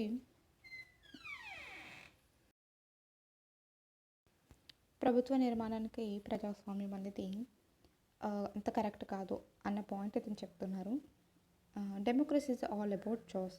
డెమోక్రసీ ప్రజాస్వామ్యం అంటేనే గందరగోళం, ఇన్స్టాబిలిటీ, స్టెబిలిటీ అనేది ఉండదు, కరప్షన్, అవినీతి అండ్ హైపోక్రసీ, కపటత్వం, ఇదంతా కూడా ఇతర డెమోక్రసీని వివరిస్తున్నారు. Politicians fight among themselves. రాజకీయ నాయకులు వాళ్ళలో వాళ్ళు కొట్టుకు చేస్తారు. Who cares for the country? ఎవరు దేశం గురించి చూస్తారు అని చెప్తున్నారు. పోయిమన్. ఇక్కడ పోయిమన్ అనే వాళ్ళు ఏం చెప్తున్నారు? సో అయితే what should we have instead? ప్రజాస్వామ్యానికి బదులుగా ఏముంది? Go back to the British rule, వెళ్ళి బ్రిటిష్ రూల్లో ఉండు అని చెప్పేసి అంటున్నారు. Invite some Kings to rule this country. ఎవరైనా రాజులను ఆహ్వానించండి వెళ్ళి మన కంట్రీని పరిపాలించడం కోసం అన్నట్టుగా ఇతను చెప్పారు. అప్పుడు రోజ్ ఏమంటున్నారు? ఐ డోంట్ నో, నాకైతే తెలీదు. I think what this country needs is a strong leader. మన కంట్రీకి ఒక స్ట్రాంగ్ లీడర్ అనేవాళ్ళు కావాలి. Someone who does not have to bother about elections and parliament. వాళ్ళకి ఎలక్షన్స్తో కానీ పార్లమెంట్తో కానీ పని ఉండకూడదు. One leader should have all the powers. వాళ్ళకి అన్ని పవర్స్ ఉండాలి. He should be able to do what ever is needed in countries interest. దేశానికి ఏదైతే ఇంట్రెస్ట్ ఉంటుందో దాన్ని చేయడానికి వాళ్ళు ఎబుల్గా ఉండాలి, సమర్థులై ఉండాలి. That alone can remove corruption and poverty from this country. ఆ విధంగా ఉన్నట్టయితే అవినీతిని, పేదరికాన్ని రిమూవ్ చేయగలరు ఈ దేశంలో అని చెప్పేసి అంటున్నారు. Someone shouted. అప్పుడు ఎవరు అంటున్నారు?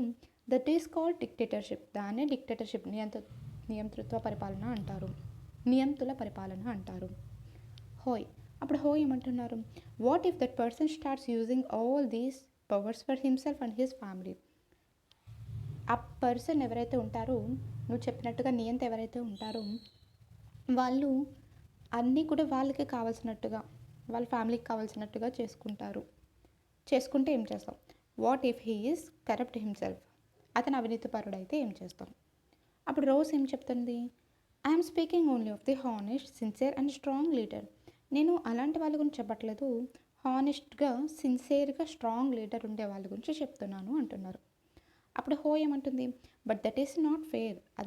అది కరెక్ట్ కాదు. అన్ ఐడియల్ డిక్టేటర్షిప్, ఒక ఆదర్శవంతమైన dictatorship. We should compare an ideal with an ideal. ఒక ఆదర్శమైన దాన్ని ఆదర్శమైన దాంతో పోల్చాలి. The real with the real, నిజమైన దాన్ని నిజమైన దాంతో పోల్చాలి. Go and check the record of dictators in real life. వెళ్ళి చెక్ చేయి ఒకసారి నియంతల పరిపాలన నిజ జీవితంలో ఎలా ఉంది అనేది. They are most corrupt. వాళ్ళలో చాలా వరకు అవినీతిపరులు, సెల్ఫిష్ అండ్ బ్రూటల్, స్వార్థపరులు, ఇంకా చాలా క్రూరులు అని చెప్తున్నారు. It is just that we don't get to know about this. ఇదంతా మనకి వాళ్ళ గురించి, it is just that we don't get to know about this. దాని గురించి మనం తెలుసుకోవడం గురించి చెప్తున్నారు. అండ్ వాట్ ఈస్ వర్స్, ఇక్కడ చెత్త విషయం ఏంటంటే you can't even get rid of them, వాళ్ళ నుంచి బయటపడలేం అని చెప్తున్నారు. Madam Lyngdoh was listening to this discussion with interest. Madam అక్కడ నుంచి చాలా ఇంట్రెస్ట్గా వింటున్నారనమాట ఈ డిస్కషన్ అంతా. నౌ షీ స్టెప్డ్ ఇన్, తన లోపలికి వచ్చి, I was delighted to see you all arguing so passionately. మీరందరూ సంతోషంగా ఉద్రేకంగా ఆర్గ్యూ చేయడం నాకు సంతోషంగా అనిపిస్తుంది అని చెప్తున్నారు. ఉద్రేకంగా ఆర్గ్యూ చేయడం నాకు సంతోషంగా అనిపిస్తుంది అని చెప్పారు. I don't know who is right and who is wrong. నాకు తెలీదు మీలో ఎవరు కరెక్ట్ ఎవరు రాంగ్ అనేది. That is for you to settle, అది మీరే నిర్ణయించుకోవాలి. But I did feel that you all wanted to speak your mind. మీ మైండ్లో ఉన్నదంతా మీరు మాట్లాడాలి అనుకుంటున్నారు. You may have felt very bad if someone tried to stop you or if someone punished you for saying what you felt. మీరు అనుకునేది చెప్పడానికి ఆప్ చేసినట్టయితే మీకు చాలా కోపం వస్తుంది. ఎవరైనా పనిష్ చేసినట్టయితే మీరు చాలా బ్యాడ్గా ఫీల్ అవుతారు అని చెప్తుంది. Would you be able to do that in a country that is not democratic? Would you be able to do that in a country that is not democratic? Is that a good argument for democracy? ఇది మంచి argument అని మీరు అనుకుంటున్నారా democracy కోసం, ప్రజాస్వామ్యం కోసం అని చెప్పి మేడం అడిగారు. ఆర్గ్యుమెంట్స్ అగెన్స్ట్ డెమోక్రసీ, వ్యతిరేకమైన ఆర్గ్యుమెంట్స్ కూడా ఉన్నాయన్నమాట ప్రజాస్వామ్యం మీద. అవేంటో చూద్దాం. This conversation has most of the arguments that we routinely here against democracy. Let us go over some of these arguments. మనం రెగ్యులర్గా కొన్ని ప్రజాస్వామ్యం గురించి ఎగనెస్ట్గా వింటూ ఉంటాం, వ్యతిరేకంగా కొన్ని వింటూ ఉంటాం. అవేంటో ఇప్పుడు చూద్దాం. Leaders keep changing in a democracy. నాయకులు అనే వాళ్ళు మారుతూ ఉంటారు డెమోక్రసీలో. దిట్ లీడ్స్ టు ఇన్స్టెబిలిటీ. ఇది అనిశ్చలత్వానికి దారితీస్తుంది అని చెప్తున్నారు. Democracy is all about political competition, power play. ఎప్పుడూ కూడా రాజకీయ పోటీల గురించి, దాని యొక్క పవర్ ప్లే గురించి మాత్రమే చెప్తుంది డెమోక్రసీ అనేది. There is no scope for morality. దీనికి మానవత్వంకి చోటు లేదు అని చెప్తుంది. So many people have to be consulted in a democracy that it leads to delays. చాలామంది ఏమని చెప్తున్నారు డెమోక్రసీ గురించి చెప్పంటే, అది చాలా లేట్ అవుతుంది. ఒక కన్సల్ట్ చేసి ఐడియా తీసుకుని, కాన్సెప్ట్ తీసుకుని కన్సల్ట్ చేస్తే డెసిషన్ తీసుకోవడం అనేది లేట్ అవుతుంది. Elected leaders do not know the best interest of the people. It leads to bad decision. ఇక్కడ ప్రజలు ఉంటారు కదా, ప్రజల యొక్క ఇంట్రెస్ట్ అనేది లీడర్స్కి తెలీదు. వాళ్ళకి ఇష్టం వచ్చిన నిర్ణయాలు తీసుకుంటారు. ఇది బ్యాడ్ డెసిషన్ అని చెప్తున్నారు. Democracy leads to corruption for it is based on electoral competition. Democracy అనేది అవినీతికి, రాజకీయ ఎన్నికల పోటీకి సంబంధించి ఉంటుంది. Ordinary people don't know what is good for them. సాధారణ ప్రజలకు ఏది మంచి తెలియదు. They should not decide anything. వాళ్ళు ఏమి కూడా నిర్ణయించుకోలేరు అని చెప్తున్నారు.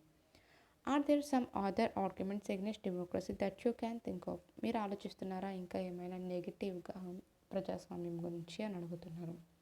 Which of these arguments applies mainly to democracy? దీంట్లో ఏ బాగా ఆర్గ్యుమెంట్స్ డెమోక్రసీకి అప్లై చేయవచ్చు? Which of these can apply to misuse of any form of government? దీంట్లో ఏవి ఒక గవర్నమెంట్ మిస్యూజ్ చేసే ఫామ్గా తీసుకోవచ్చు? Which of these do you agree with? దీంట్లో మీరు దేనికి అగ్రి అవుతున్నారు? Clearly democracy is not a magical solution for all the problems. ఇదేదో మ్యాజిక్ లాగా అన్ని ప్రాబ్లమ్స్కి ఒకటే సొల్యూషన్ అన్నట్టు ప్రజాస్వామ్యం అయితే కాదు ఖచ్చితంగా. It has not ended poverty in our country and in other parts of the world. మన దేశంలోనే కాకుండా ప్రపంచ దేశాల్లో ఎక్కడా కూడా పూర్తి పేదరికం అనేది నిర్మూలనగా లేదు. ఎందుకంటే ఈ ప్రజాస్వామ్యం వల్ల నిర్మూలనగా లేదు. Democracy as a form of government only ensures that people take their own decisions. కాకపోతే ఏంటంటే ప్రజాస్వామ్యం నిర్మాణంలో గవర్నమెంట్, ప్రభుత్వం ఏం చేస్తుంది? ప్రజలు వాళ్ళ సొంత నిర్ణయాలు తీసుకునేలా చేస్తుంది. This does not guarantee that the decisions will be good. కానీ అది గ్యారంటీ ఏం లేదు, వాళ్ళు తీసుకునేవి అన్నీ మంచి డెసిషన్స్ అనే ఏమీ లేదు. People can make mistakes. కొన్నిసార్లు తప్పులు కూడా చేయొచ్చు. Involving the people in these decisions does lead to delays in decision making. అలాగే కొంచెం లేట్ కూడా అవుతుంది వీళ్ళు చేసే తప్పు తర్వాత మళ్ళీ తిరిగి కరెక్ట్ చేసుకుంటే. It is also true that democracy leads to frequent changes in leadership. కానీ ఒకటైతే కరెక్టే, తరచుగా లీడర్స్ అనే వాళ్ళు చేంజ్ అవుతూ ఉంటారు. Sometimes this can set back big decisions and affect the government's efficiency. ఒక్కొక్కసారి గవర్నమెంట్ యొక్క సమర్థత మీద కూడా దీని యొక్క ఎఫెక్ట్ ఉంటుంది. సపోజ్ ఇప్పుడు ఇద్దరు రాజకీయ నాయకులు ఉన్నారు, ఇద్దరే యాంటీ అనుకోండి. ఒకరు చెప్పిన పరిపాలన చాలా నచ్చుతుంది, మనకు యూజ్గా ఉంటుంది, కానీ సెకండ్ వచ్చిన మొత్తం దీన్ని రద్దు చేసే అవకాశం కూడా ఉంది. ఆ విధంగా this argument show the democracy of the kind we see may not be the ideal form of government. ఇది ఆదర్శవంతమైనదైతే ఏం కాదు మనం విన్న ఆర్గ్యుమెంట్స్ ప్రకారం. But that is not a question we face in real life. కానీ నిజ జీవితంలో మనం ఫేస్ చేసేది ఈ విధంగా అయితే లేదు. The real question we face is different. నిజంగా మనం ఫేస్ చేస్తుంది డిఫరెంట్. దీనికి is democracy better than other forms of government that are there for us to choose from. మిగిలిన ఫార్మ్స్ ఉంటాయి కదా గవర్నమెంట్ ఫార్మ్స్లో, అది దాంట్లో డెమోక్రసీ కరెక్టేనా, మనం చూస్ చేసుకోవచ్చా, మిగిలిన దానికన్నా ఇది బెటరేనా అనే క్వశ్చన్ రైజ్ అవుతుంది ఇక్కడ. మళ్ళీ ఇక్కడ చూడండి, this cartoon is from Brazil, A country that has long experience of dictatorship. ఇది ఒక బ్రెజిల్లో ఒక నియంత పరిపాలన ఎక్కువ కాలం ఉన్న ఎక్స్పీరియన్స్ ఉన్న టైంలో గీసిన కార్టూన్ అనమాట. It is entitled the hidden side of dictatorship. దీనికి ఏమని టైటిల్ ఇచ్చారు? The hidden side of dictatorship, నియంతల యొక్క దాచిపెట్టబడిన కోణం. Which hidden sides does this cartoon depict? దీంట్లో ఏమి కనిపిస్తున్నాయి హిడెన్ సైడ్స్ అనేవి? చూడండి, చూడడానికి అంత బలిష్టంగా ఉన్నారు, లోపల అస్థి పంజరాలని నింపుకుని అంత దృఢమైన గవర్నమెంట్లో కనిపిస్తుంది అని అనుకోవచ్చు. లేదంటే అక్రమాలని తోసేసి దాని మీద నిర్మించుకున్నారని కూడా అనుకోవచ్చు. Is it necessary for every dictatorship to have a hidden side? ప్రతి నియంత యొక్క దాచిపెట్టబడిన కోణం అవసరమా? ఇఫ్ పాసిబుల్, అదే పాసిబుల్ అయినట్టయితే find this out about the dictators including Pinochet in child.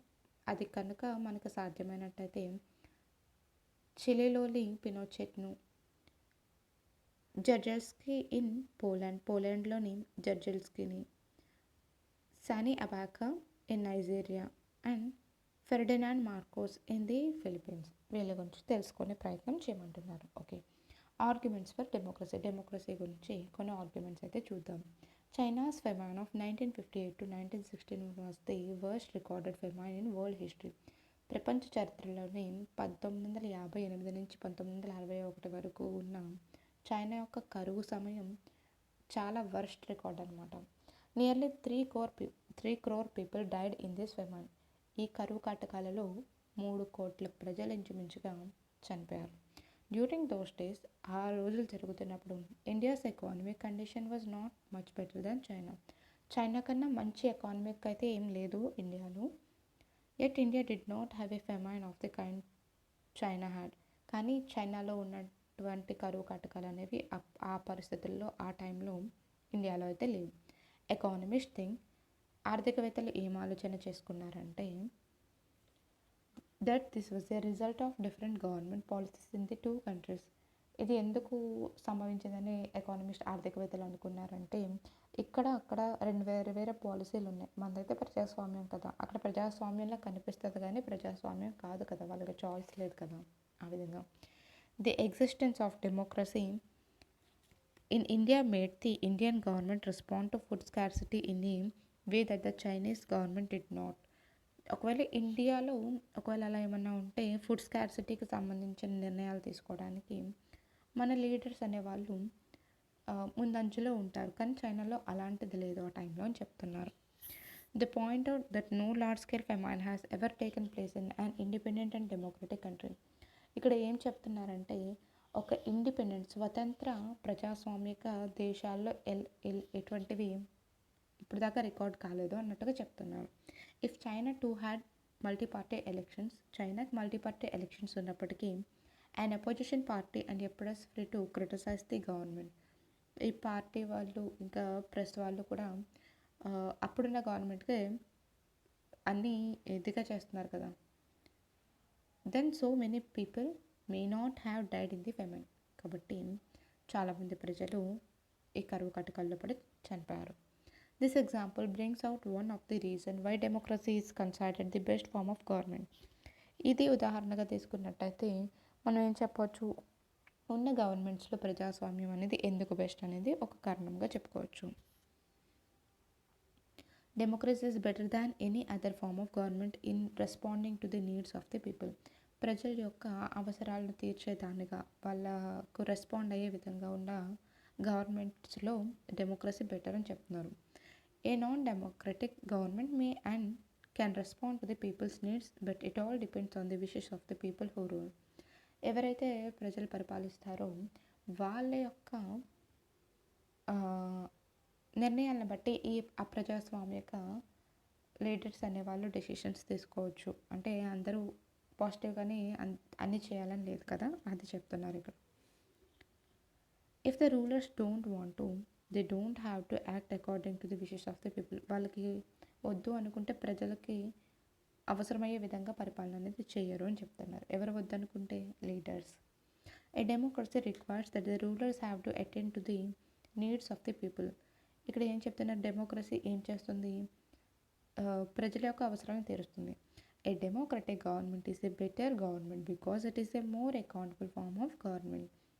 ప్రజాస్వామ్యక ప్రభుత్వం అనేది ఎందుకు బెటర్ గవర్నమెంట్ అని చెప్తున్నామంటే అది జవాబుదారీతనంగా ఉంటుంది ప్రజలకు.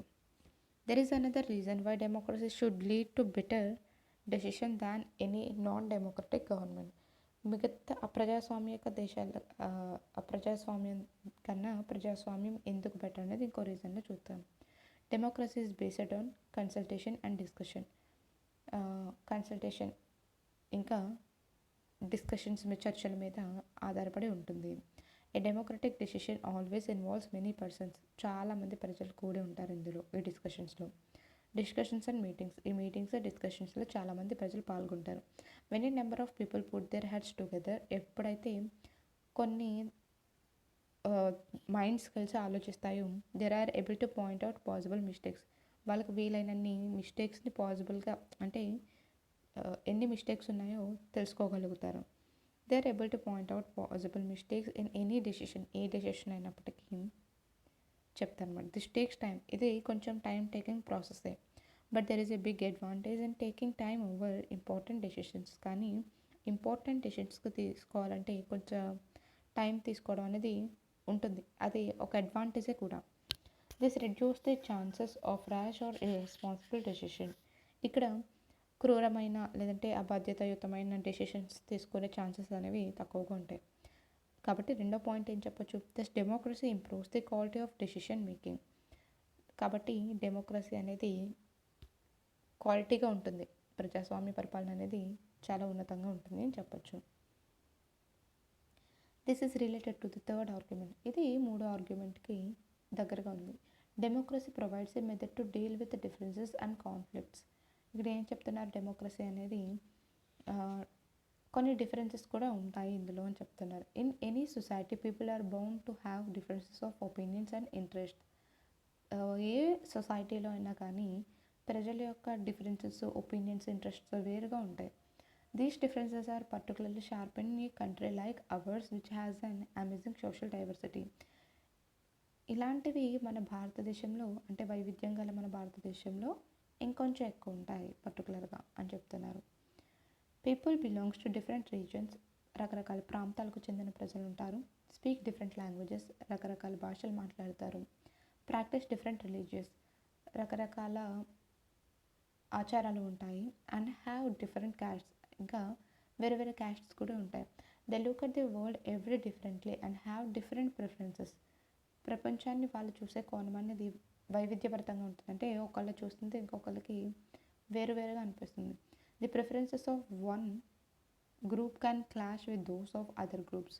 ఈ విధంగా జరుగుతున్నప్పుడు ఘర్షణకి పాటుపడే అవకాశాలు ఉంటాయి. ఎందుకంటే మీరు చేస్తే దాంతో మేము ఏకీభవించకపోవచ్చు ఆ విధంగా. How do we resolve such a conflict. ఇలాంటి సంఘర్షణను ఎలా సాల్వ్ చేయాల్సి ఉంటుంది. The conflict can be solved by brutal power. ఇది క్రూరమైన పవర్, అంటే పవర్లో ఉన్న వాళ్ళు క్రూరంగా దీన్ని అణచివేస్తారు. Whichever group is more powerful. అక్కడున్న వాటిలో ఏ గ్రూప్ అయితే పవర్ఫుల్ అది ఏ విధంగా డిక్టేట్ చేస్తుంది, వాళ్ళు చెప్పింది వినే విధంగా, యాక్సెప్ట్ చేసే విధంగా పరిపాలిస్తుంది అనమాట. Whichever group is more powerful will dictate its terms and others will have to accept it. But that would lead to resentment and unhappiness. కానీ అది అన్హ్యాపీనెస్గా ఉంటుంది, అంటే అందరూ యాక్సెప్ట్ చేయలేరు కదా. Different groups may not be able to live together for long in such a way. ఇక్కడ ఇంకా ఏం చెప్తున్నారు, రకరకాల గ్రూప్స్ ఉంటారు కదా, వాళ్ళు కలిసికట్టుగా జీవించడం ఎక్కువ కాలం అనేది జరగదు అని చెప్తున్నారు. Democracy provides the only peaceful solution to this problem. కానీ దీనికి సొల్యూషన్ ఏంటి, డెమోక్రసీ దాన్ని ఈజీగా సాల్వ్ చేయగలుగుతుంది. ఇన్ డెమోక్రసీలో no one is a permanent winner, ఎవరు కూడా పర్మనెంట్ కాదు. No one is a permanent loser, ఎవరు కూడా పర్మనెంట్గా ఓడిపోతూ ఉండరు. Different groups can live with one another peacefully. ఇక్కడ ఏం చెప్తున్నారు, కాబట్టి ఏం జరుగుతుంది, డిఫరెంట్ గ్రూప్స్ ఇక్కడ ప్రశాంతంగా జీవించవచ్చు. In a diverse country like India, ఇలాంటి వైవిధ్యపూరితమైన భారతదేశంలో democracy keeps our country together, ప్రజాస్వామ్యమే అందరినీ కలిసి ఉండేలా చేస్తుంది. These 3 arguments were about the effects of democracy on the quality of government and social life. ఈ 3 ఆర్గ్యుమెంట్స్ మనకి ఏం చెప్తున్నాయి, డెమోక్రసీ యొక్క ప్రభావాలు చాలా క్వాలిటీగా ఉంటాయి సాంఘిక జీవనం మీద అని చెప్తున్నాయి. But the strongest argument for democracy is not about what democracy does to the government. కానీ ఇక్కడ ఏం చెప్తున్నారు, స్ట్రాంగెస్ట్ ఆర్గ్యుమెంట్ ఏంటి, democracy is not about what democracy does to the government. ప్రజాస్వామ్యం అనేది ప్రభుత్వానికి చేసే ప్రజాస్వామ్యం లాంటిది కాదు. It is about what democracy does to the citizens. ప్రభుత్వం మీద అదే ఈ ప్రజాస్వామ్యం ప్రభుత్వం మీద కాదు, ఓన్లీ ప్రజల మీద మాత్రమే మనం ఇప్పటి వరకు చెప్పుకున్నాం. Even if democracy does not bring about better decisions and accountable government. ఒకవేళ గవర్నమెంట్కి బెటర్ డెసిషన్స్ లేకుండా, జవాబుదారీతనంగా లేకుండా ఉంటే, it is still better than other ఉంది కాబట్టి it is still better than other forms of government. ఈ విధమైన జవాబుదారీతనం అనేది అన్నిటిలో ఉండదు, ప్రజాస్వామ్యంలో ఉంటుంది. సో ఉన్న వాటిలో ఇది కొంచెం బెటర్ అని చెప్పొచ్చు. Democracy enhances the dignity of citizens. ఇక్కడ మెరుగుపరుస్తుంది, ప్రజల యొక్క గౌరవాన్ని మెరుగుపరుస్తుంది డెమోక్రసీ అనేది అని చెప్పొచ్చు. యాజ్ వీ డిస్కస్డ్ అబౌవ్, పైన డిస్కస్ చేసుకున్నట్టుగా, democracy is based on the principle of political equality. రాజకీయ సమానత్వాన్ని అందిస్తుంది అనే సూత్రం పైన ఉంది. On recognizing that the poorest and the least educated has the same status as the rich and the educated. ఇక్కడ ఏం చెప్తున్నారు, రాజకీయ సమానత్వం అన్నాం కదా, లేని వాళ్ళు, ఎడ్యుకేషన్ లేని వాళ్ళు, అలాగే ఉన్నవాళ్ళు, ఎడ్యుకేషన్ ఉన్నవాళ్ళు అందరినీ సమానమైన స్థానంలో చూస్తుంది డెమోక్రసీ అనేది అని చెప్తున్నారు. People are not subjects of a ruler. రూలర్కి సబ్జెక్ట్గా లేరు ఇక్కడ, they are the rulers themselves, ఎవరికి వాళ్ళే రూలర్స్ అని చెప్తున్నారు. Even when they make mistakes, ఒకవేళ వాళ్ళు మిస్టేక్స్ చేసినప్పుడు, they are responsible for their conduct, వాళ్ళు చేసిన తప్పులకు వారే బాధ్యతాయుతంగా ఉంటారు. Finally, democracy is better than other forms of government because it allows us to correct its own mistakes. ఎందుకంటే democracy better.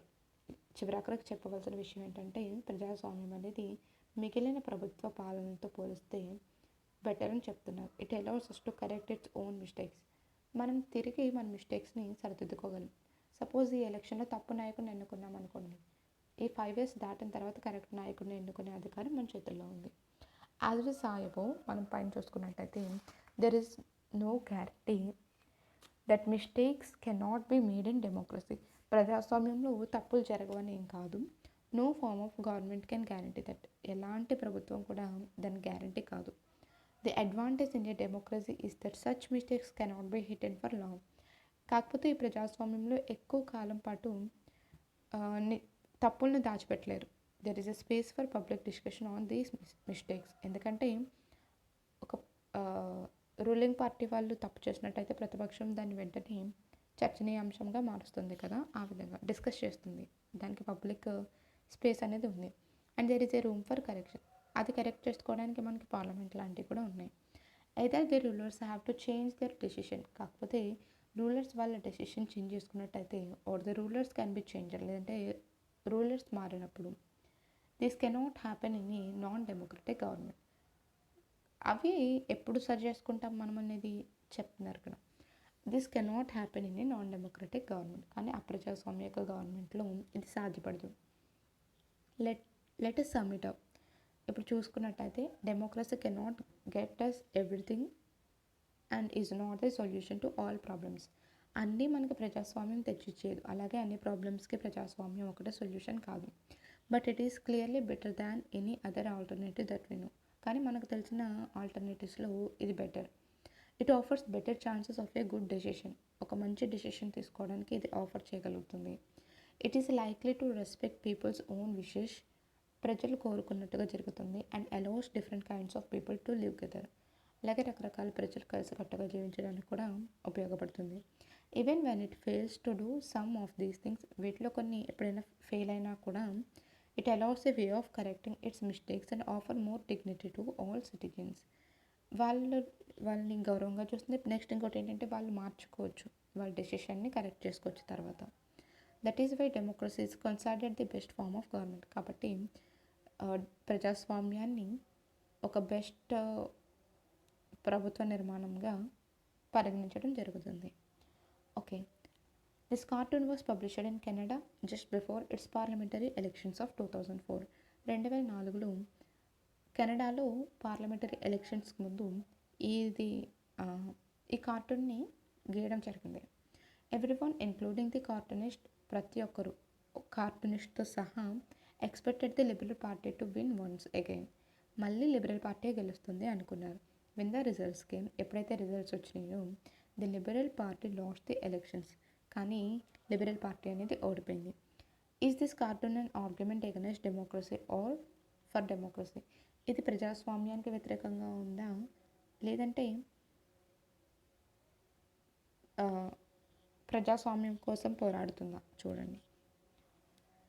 We voters are angry and were not going to take it anymore. ఇది మాకు చాలా కోపంగా ఉంది, మేము ఇంకెప్పటికీ తీసుకోలేము అన్నట్టుగా చెప్తున్నారు ఫస్ట్ కార్టూన్లో.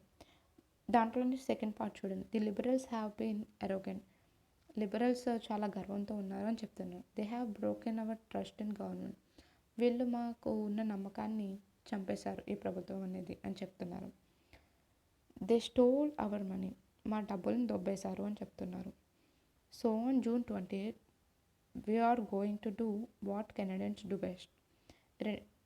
వచ్చే జూన్ 28 నుంచి కెనడియన్స్ ఏం చేయగలరో చూపిస్తామంటున్నారు. We're going to vote them back in.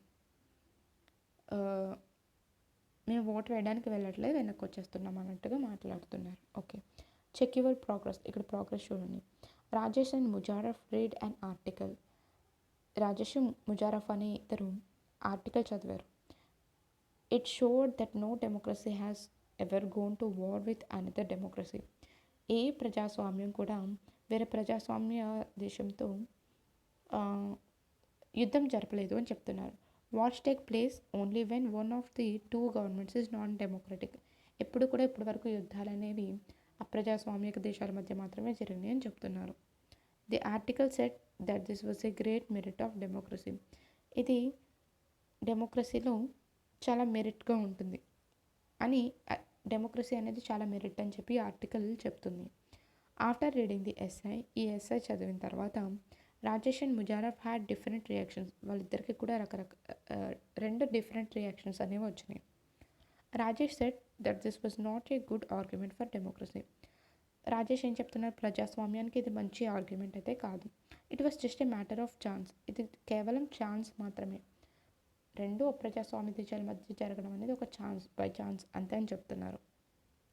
It is possible that in future democracies may have wars. కానీ ఫ్యూచర్లో డెమోక్రసీస్ మధ్య యుద్ధాలు రాకూడదని ఏం లేదు కదా అన్నట్టుగా ఇతను మాట్లాడుతున్నారు. అప్పుడు ముజారఫ్ ఏం చెప్తున్నారు, Mujaraf said that it could not be a matter of chance. ఇది ఇక్కడ అవకాశం గురించి కాదు. Democracies take decision in such a way that it reduces the chances of war. కానీ ప్రజాస్వామ్య దేశాల్లో యుద్ధాలు అనేవి తక్కువ జరుగుతాయన్న దాని మీద ఆధారపడి ఉంటుంది అని చెప్తున్నారు. Which of the two positions do you agree with and why? దీంట్లో మీరు దేనికి సమర్థిస్తారు, ఎందుకు? Okay,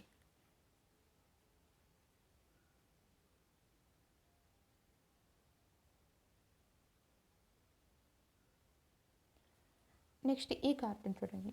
read the cartoon. This famous cartoon by R.K. Lakshman comments on the celebrations of the 50 years of independence. 50 సంవత్సరాల ఇండిపెండెన్స్లో స్వతంత్రం వచ్చినందుకు జరుపుకుంటున్న సెలబ్రేషన్స్కి ఆర్కే లక్ష్మణ్ అనే ఫేమస్ కార్టూనిస్ట్ ఈ కార్టూన్ గీయడం జరిగింది. How many images on the wall do you recognize? ఇక్కడ గోడ మీద ఉన్న ఇమేజెస్ ఉన్నాయి కదా, వాటిని మీరు గుర్తించగలిగారా? Do many common people feel the way the common man in this cartoons does? ఒక్కరే వ్యక్తి దీని మీద చాలా చోట్ల ఉన్నారని మీరు ఏమైనా అనుకుంటున్నారా? ఓకే, ఒకసారి కార్టూన్ చూడండి. యూనిటీ ఐక్యత, డెమోక్రసీ సెక్యులరిజం, లౌకిక ప్రజాస్వామ్యం, ఈక్వాలిటీ సమానత్వం, ఇండస్ట్రియల్ గ్రోత్ పారిశ్రామిక పెరుగుదల, ఎకానమిక్ ప్రోగ్రెస్ ఆర్థిక పురోగతి, ట్రేడ్ వ్యాపారం, ఫారెన్ కొలాబరేషన్ విదేశీ సహకారం, ఎక్స్పోర్ట్ ఇంక్రీజ్ ఎగుమతి పెరగడం, వీ హ్యావ్ ప్యాసింజర్ కార్స్ మాకు ప్యాసింజర్ కార్స్ ఉన్నాయి, కంప్యూటర్స్ ఉన్నాయి, మొబైల్ ఫోన్స్ ఉన్నాయి, పేజర్స్ ఉన్నాయి, ఎక్సెట్రా ఇంకా చాలా ఉన్నాయి చెప్తున్నారు. Thus there has been spectacular progress చాలా అద్భుతమైన ప్రోగ్రెస్లో ఉంది మా దేశం అనేది. And now we're determined to remove poverty, provide drinking water, shelter, food, schools, hospitals. ఇక్కడ ఏమని నిర్ణయించుకున్నారంటే వీళ్ళు ఇప్పుడు పేదరికాన్ని నిర్మూలన చేసి డ్రింకింగ్ వాటర్ అనేది మంచిది ఫెసిలిటీస్ని షెల్టర్ ఉండే విధంగా ఫుడ్, స్కూల్స్, హాస్పిటల్స్ ప్రొవైడ్ చేద్దాం అనుకుంటున్నారని చెప్తున్నారు. Okay, broader meaning of democracy. ఇక డెమోక్రసీ గురించి యొక్క బ్రాడర్ మీనింగ్ చూడండి. అసలు in this chapter we have considered the meaning of democracy in limited and respective sense. ఈ చాప్టర్లో మనం డెమోక్రసీని ఏ విధంగా పరిశీలనలోకి తీసుకున్నామంటే లిమిటెడ్ ఇంకా డిస్క్రిప్టివ్ సెన్స్లో చూసాం. We have understood democracy as a form of government, ఒక గవర్నమెంట్ ఫామ్ కింద కూడా చూసాం. అండర్స్టూడ్ మనం ప్రజాస్వామ్యం గురించి అర్థం చేసుకున్నాం. This way of defining democracy help us to identify a clear set of minimal features that a democracy must have. ఇప్పటి వరకు మనం నేర్చుకున్న దాన్ని బట్టి డెమోక్రసీ అంటే ఏంటో, దాని యొక్క లక్షణాలు ఏంటో మనం చెప్పగలం. The most common form that democracy takes in our times is that of a representative democracy. ఇక్కడ కామన్ ఏంటంటే డెమోక్రసీలో ప్రజాస్వామిక ప్రతినిధుల గురించి చెప్తున్నారు. You have already read about this in the previous classes. మనం ప్రీవియస్ క్లాసెస్లో దీని గురించి చూస్తాం. In the countries we call democracy, మనం ఎలాంటి దేశాలను డెమోక్రసీ అని పిలుస్తున్నాం. And all the people do not rule, ప్రజలందరూ పరిపాలించలేరు. A majority is allowed to take decision on behalf of the people, ఎక్కువ మెజారిటీతో ఉన్న పార్టీ మాత్రం డెసిషన్స్ తీసుకుంటుంది ప్రజల తరపున. Even the majority does not rule directly, ఒక మెజారిటీ ఉంటే మాత్రం డైరెక్ట్గా రూల్ చేయాలి అని ఏం లేదు, మెజారిటీ లేని వాళ్ళు కూడా రూల్ చేయలేరు. The majority of people rule through there elected representatives, వీళ్ళు కూడా డైరెక్ట్గా రూల్ చేయలేరు, వీళ్ళు ప్రజల చేత ఎన్నుకోబడిన ప్రతినిధులు ఉంటారు కదా, వారి ద్వారా. దిస్ బికమ్ నెసరీ బికాస్, ఇది చాలా అవసరం కూడా, ఎందుకంటే modern democracy involves such a large number of people that it is physically impossible for them to SIT together and take a collective decisions. ప్రజలందరూ ఒకే చోట కూర్చొని డెసిషన్స్ తీసుకోవడం అనేది సాధ్యమైన పని కాదు. అంతమంది కూర్చోవడానికి ఒకటే చోట ప్లేస్ కూడా ఉండదు. ఈవెన్ ఇఫ్ దే కుడ్, ఒకవేళ అలా చేసినప్పటికీ the citizens does not have the time, అవన్నీ చేయడానికి ప్రజలకు సమయం ఉండదు. The decide or the skills to take part in all the decisions, అలాంటి తగిన నైపుణ్యం కానీ కోరిక కానీ వాళ్ళకి ఉండాలని కూడా లేదు. This gives us a clear but minimal understanding of democracy. ఇది మనకి ఒక క్లియర్ ఇంకా అర్థమయ్యే డెమోక్రసీని అర్థం చేసుకోగలుగుతున్నాం. This clarity help us to distinguish democracies from non democracies. ఈ క్లారిటీ మనకి ప్రజాస్వామ్యేతర ప్రభుత్వాలను వేరు చేయగలిగే మినిమం నాలెడ్జ్ అయితే వచ్చింది ఇప్పటి వరకు. But it does not allows us to distinguish between the democracy and a good democracy. కానీ మనం మంచి ప్రజాస్వామ్యం అని వేరు చేయలేం. It does not allow us to see the operation of democracy beyond government. For this we need to turn to broader meaning of democracy. ఇప్పుడు వరకు మనం చెప్పుకున్నది ఏ విధంగా ఉంది, అసలు డెమోక్రసీ అంటే ఏమిటి, డెమోక్రసీ ఎందుకు, దీని మీద విశ్లేషించేసాం. మనం డెమోక్రసీలో ఏది మంచి ప్రజాస్వామ్యం, ఏది చెడు ప్రజాస్వామ్యం అనేది చెప్పలేదు. దాని గురించి చెప్పాలంటే మనం విస్తృతమైన అర్థాన్ని చూసుకోవాల్సి ఉంటుంది డెమోక్రసీకి. Sometimes we use democracy for organizations other than the government. కొన్నిసార్లు మనం డెమోక్రసీ అనే పదాన్ని ప్రభుత్వానికే కాకుండా కొన్నిసార్లు నార్మల్గా కూడా యూజ్ చేస్తుంటాం. జస్ట్ రీడ్ దీస్ స్టేట్మెంట్స్, అవేంటో చూడండి ఒకసారి. We are a very democratic family.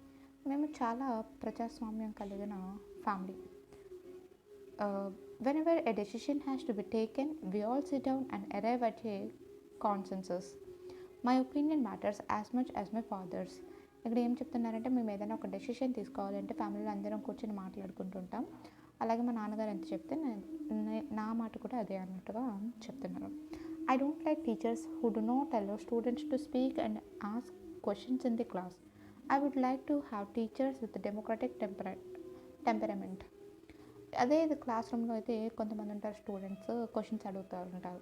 Teachers కొంతమంది డిస్టర్బ్ చేయొద్దని చెప్తారు. అలా కాకుండా క్వశ్చన్స్ అడిగేలా అలౌ చేసి మంచిగా బిహేవ్ చేసే టీచర్స్ ఉంటారు చూడండి, వాళ్ళ గురించి చెప్తున్నారు ఇక్కడ. అక్కడ కూడా డెమోక్రటిక్ అనే పదాన్ని యూజ్ చేస్తున్నారు. One leader and his family members decide everything in this party. How can they talk of democracy. ఇక్కడ ఒక పార్టీ అధ్యక్షుడు, అతని ఫ్యామిలీయే మొత్తం అంతా మాట్లాడే డెసిషన్స్ తీసుకుంటున్నారు. దీన్ని డెమోక్రసీ అని ఏ విధంగా అంటాం. These ways of using the word democracy go back to its basic sense of a method of taking decisions. ఇక డెసిషన్ తీసుకోవడం గురించి మళ్ళీ మనం వెనక్కి వెళ్ళాల్సి ఉంటుంది. డెమోక్రసీ అనేది ఏంటి, దాని వర్డ్ యొక్క మీనింగ్ ఏంటి, మెథడ్ ఏంటి అని. A democratic decision involves consultation with and consent of all those who are affected by the decision. ఎవరైతే ఆ డెసిషన్కి బలవుతారో లేదంటే ఎఫెక్ట్ అవుతారో వాళ్ళకి కూడా ఆ డెసిషన్ యొక్క ఇది తెలియాలి, కన్సల్ట్ చేయాల్సి ఉంటుంది మనం అని చెప్పేసి చెప్తున్నారు. Those who are not powerful have the same say in taking the decision as those who are powerful. ఇక్కడ ఏం చెప్తున్నారంటే, ఎవరైతే పవర్ఫుల్గా ఉండరో అదేవిధంగా ఎవరైతే పవర్ఫుల్గా ఉంటారో వాళ్ళందరికీ కూడా డెసిషన్ అనేది, ఇక్కడ ఎంతసేపు ఏం చెప్తున్నారంటే డెమోక్రసీ అనేది దాని యొక్క విస్తృత అర్థం గురించి వివరిస్తున్నారు. This can apply to a government or a family. అది గవర్నమెంట్ కావచ్చు, ఫ్యామిలీ కావచ్చు, ఆర్ ఎనీ అదర్ ఆర్గనైజేషన్, వేరే ఏదైనా ఆర్గనైజేషన్ కూడా కావచ్చు. This democracy is also a principle that can be applied to any sphere of life. ఏ ప్రజాస్వామ్యం అనే సూత్రాన్ని మనం లైఫ్లో దేనికన్నా అప్లై చేయొచ్చు. Sometimes we use the word democracy not to describe any existing government but to set up and ideal standard that all democracies must aim to become. కొన్నిసార్లు మనం డెమోక్రసీ అనే పదం ప్రభుత్వానికి మాత్రమే కాకుండా కొన్నిసార్లు ఆదర్శవంతంగా ఉండడం కోసం కూడా యూజ్ చేస్తుంటాము. True democracy will come to this country only when no one goes hungry to bed. ఇక్కడ అలాంటి ఆదర్శాలు చూసుకున్నట్టయితే నిజమైన డెమోక్రసీ అనేది ఎప్పుడు వస్తుందంటే ఎవరు మన దేశంలో ఎవరు కూడా ఆకలితో పడుకోకుండా ఉన్నట్టయితే కనుక డెమోక్రసీ వచ్చినట్టే అని కొంతమంది చెప్తున్నారు. In a democracy every citizen must be able to play equal role in decision making. ప్రతి ఒక్కరికి ఈక్వల్ రోల్ ఉండాలి డెసిషన్ తీసుకునే దాని మీద. For this you don't need just and equal right to vote. Only vote వేయడం కోసం మాత్రమే కాకుండా ఆ ఈక్వల్ రైట్ అనేది every citizen need to have equal information, basic education. అందరికీ సమాచారం సమానంగా అందుబాటులో ఉండాలి, ఎడ్యుకేషన్ సమానంగా ఉండాలి, బేసిక్ ఎడ్యుకేషన్ ఉండాలి, equal resources and lot of commitment. అందరికీ తగిన అవసరాలు తీర్చగలిగేలాగా రిసోర్సెస్ ఉండాలి, ఇంకా కమిట్మెంట్ కూడా ఉండాలి అని చెప్తున్నారు. If you take these ideas seriously, ఈ ఆదర్శాలు మనం నిజంగా తీసుకున్నట్టయితే then no country in the world is a democracy. ప్రపంచంలో ఏ దేశం కూడా డెమోక్రసీ అవ్వదు, ప్రజాస్వామ్యం అవ్వదు. At an understanding of democracy as an ideal reminders of why we value democracy. ఈ విధమైన అర్థం చేసుకునే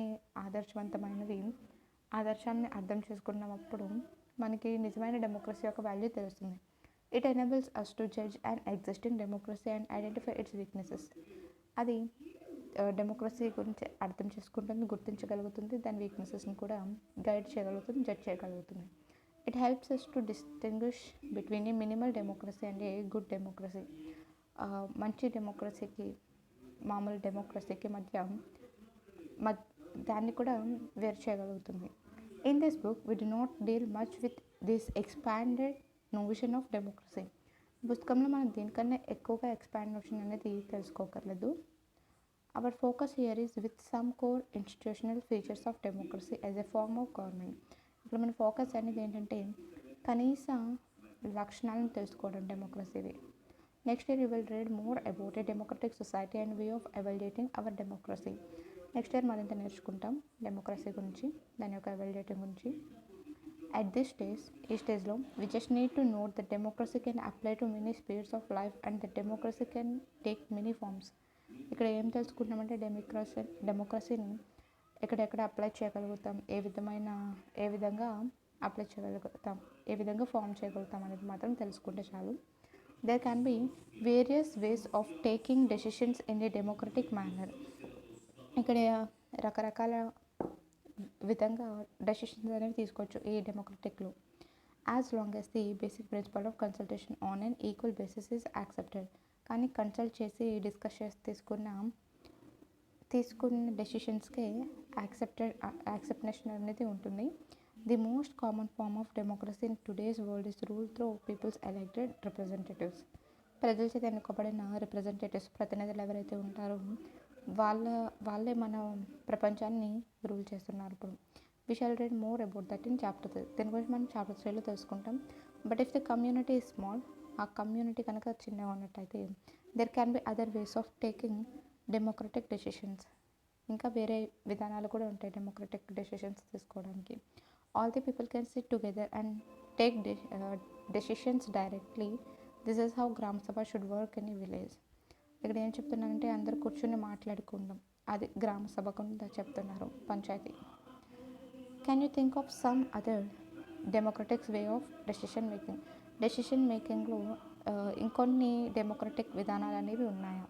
ఇక్కడ ఒక చిన్న కార్టూన్ ఉంది చూడండి. In my village the gram sabha never meets. Is that democratic? మా ఊర్లో అయితే ఎప్పుడు గ్రామ సభ అనేది కండక్ట్ చేయలేదు, మీటింగ్సే జరగలేదు. దీన్ని డెమోక్రటిక్ అంటామా అని అడుగుతున్నాను.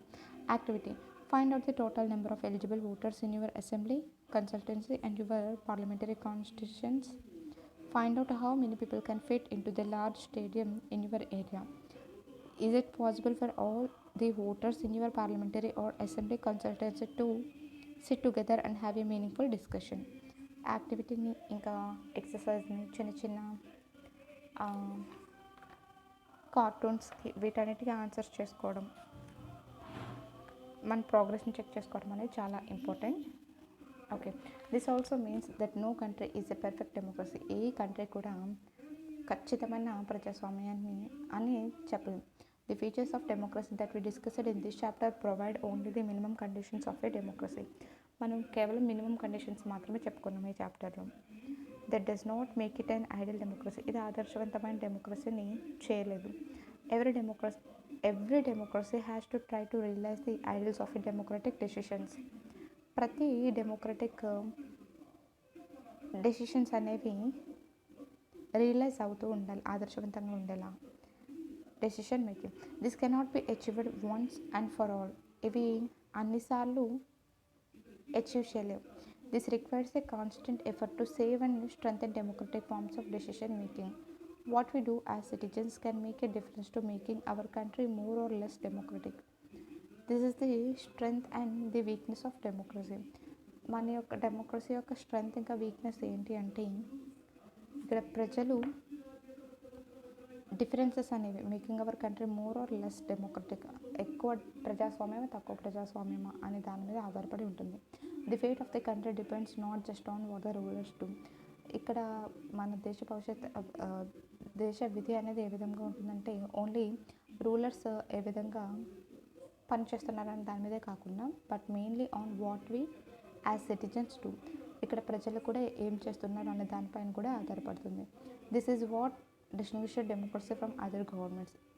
ఈ విధమైనవి వేర్పాటు చేయడం అనేది మనకు తెలుస్తుంది ప్రజాస్వామ్య గవర్నమెంట్లో. Other forms of government like monarchy, dictatorship or one party rule do not require all citizens to take part in politics.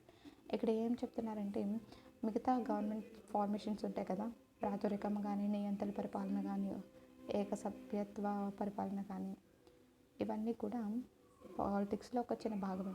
In fact most non democratic governments would like citizens not to take part in politics. నిజం చెప్పాలంటే ప్రజాస్వామ్యేతర ప్రభుత్వాలు ఉంటాయి కదా, అవి సిటిజన్స్ని పాలిటిక్స్లో part చేయవు. But democracy depends on active political participation by all the citizens. కానీ ప్రజాస్వామ్యంలో అలా కాదు. ప్రతి సభ్యత్వంకి ఓట్లు వేస్తాం కదా, వాళ్ళ అంటే ప్రజల యొక్క హస్తం అనేది ఉంటుంది. That is why study of democracy must focus on democratic politics. ఈ విధంగా democracy must focus on democratic politics. ప్రజాస్వామ్య రాజకీయాలకు ఈ విధంగా మనం ప్రజాస్వామ్యంలో ఫోకస్ చేయగలుగుతాం. ఎక్సర్సైజెస్ ఇవి మీరు కంప్లీట్ చేసుకోండి.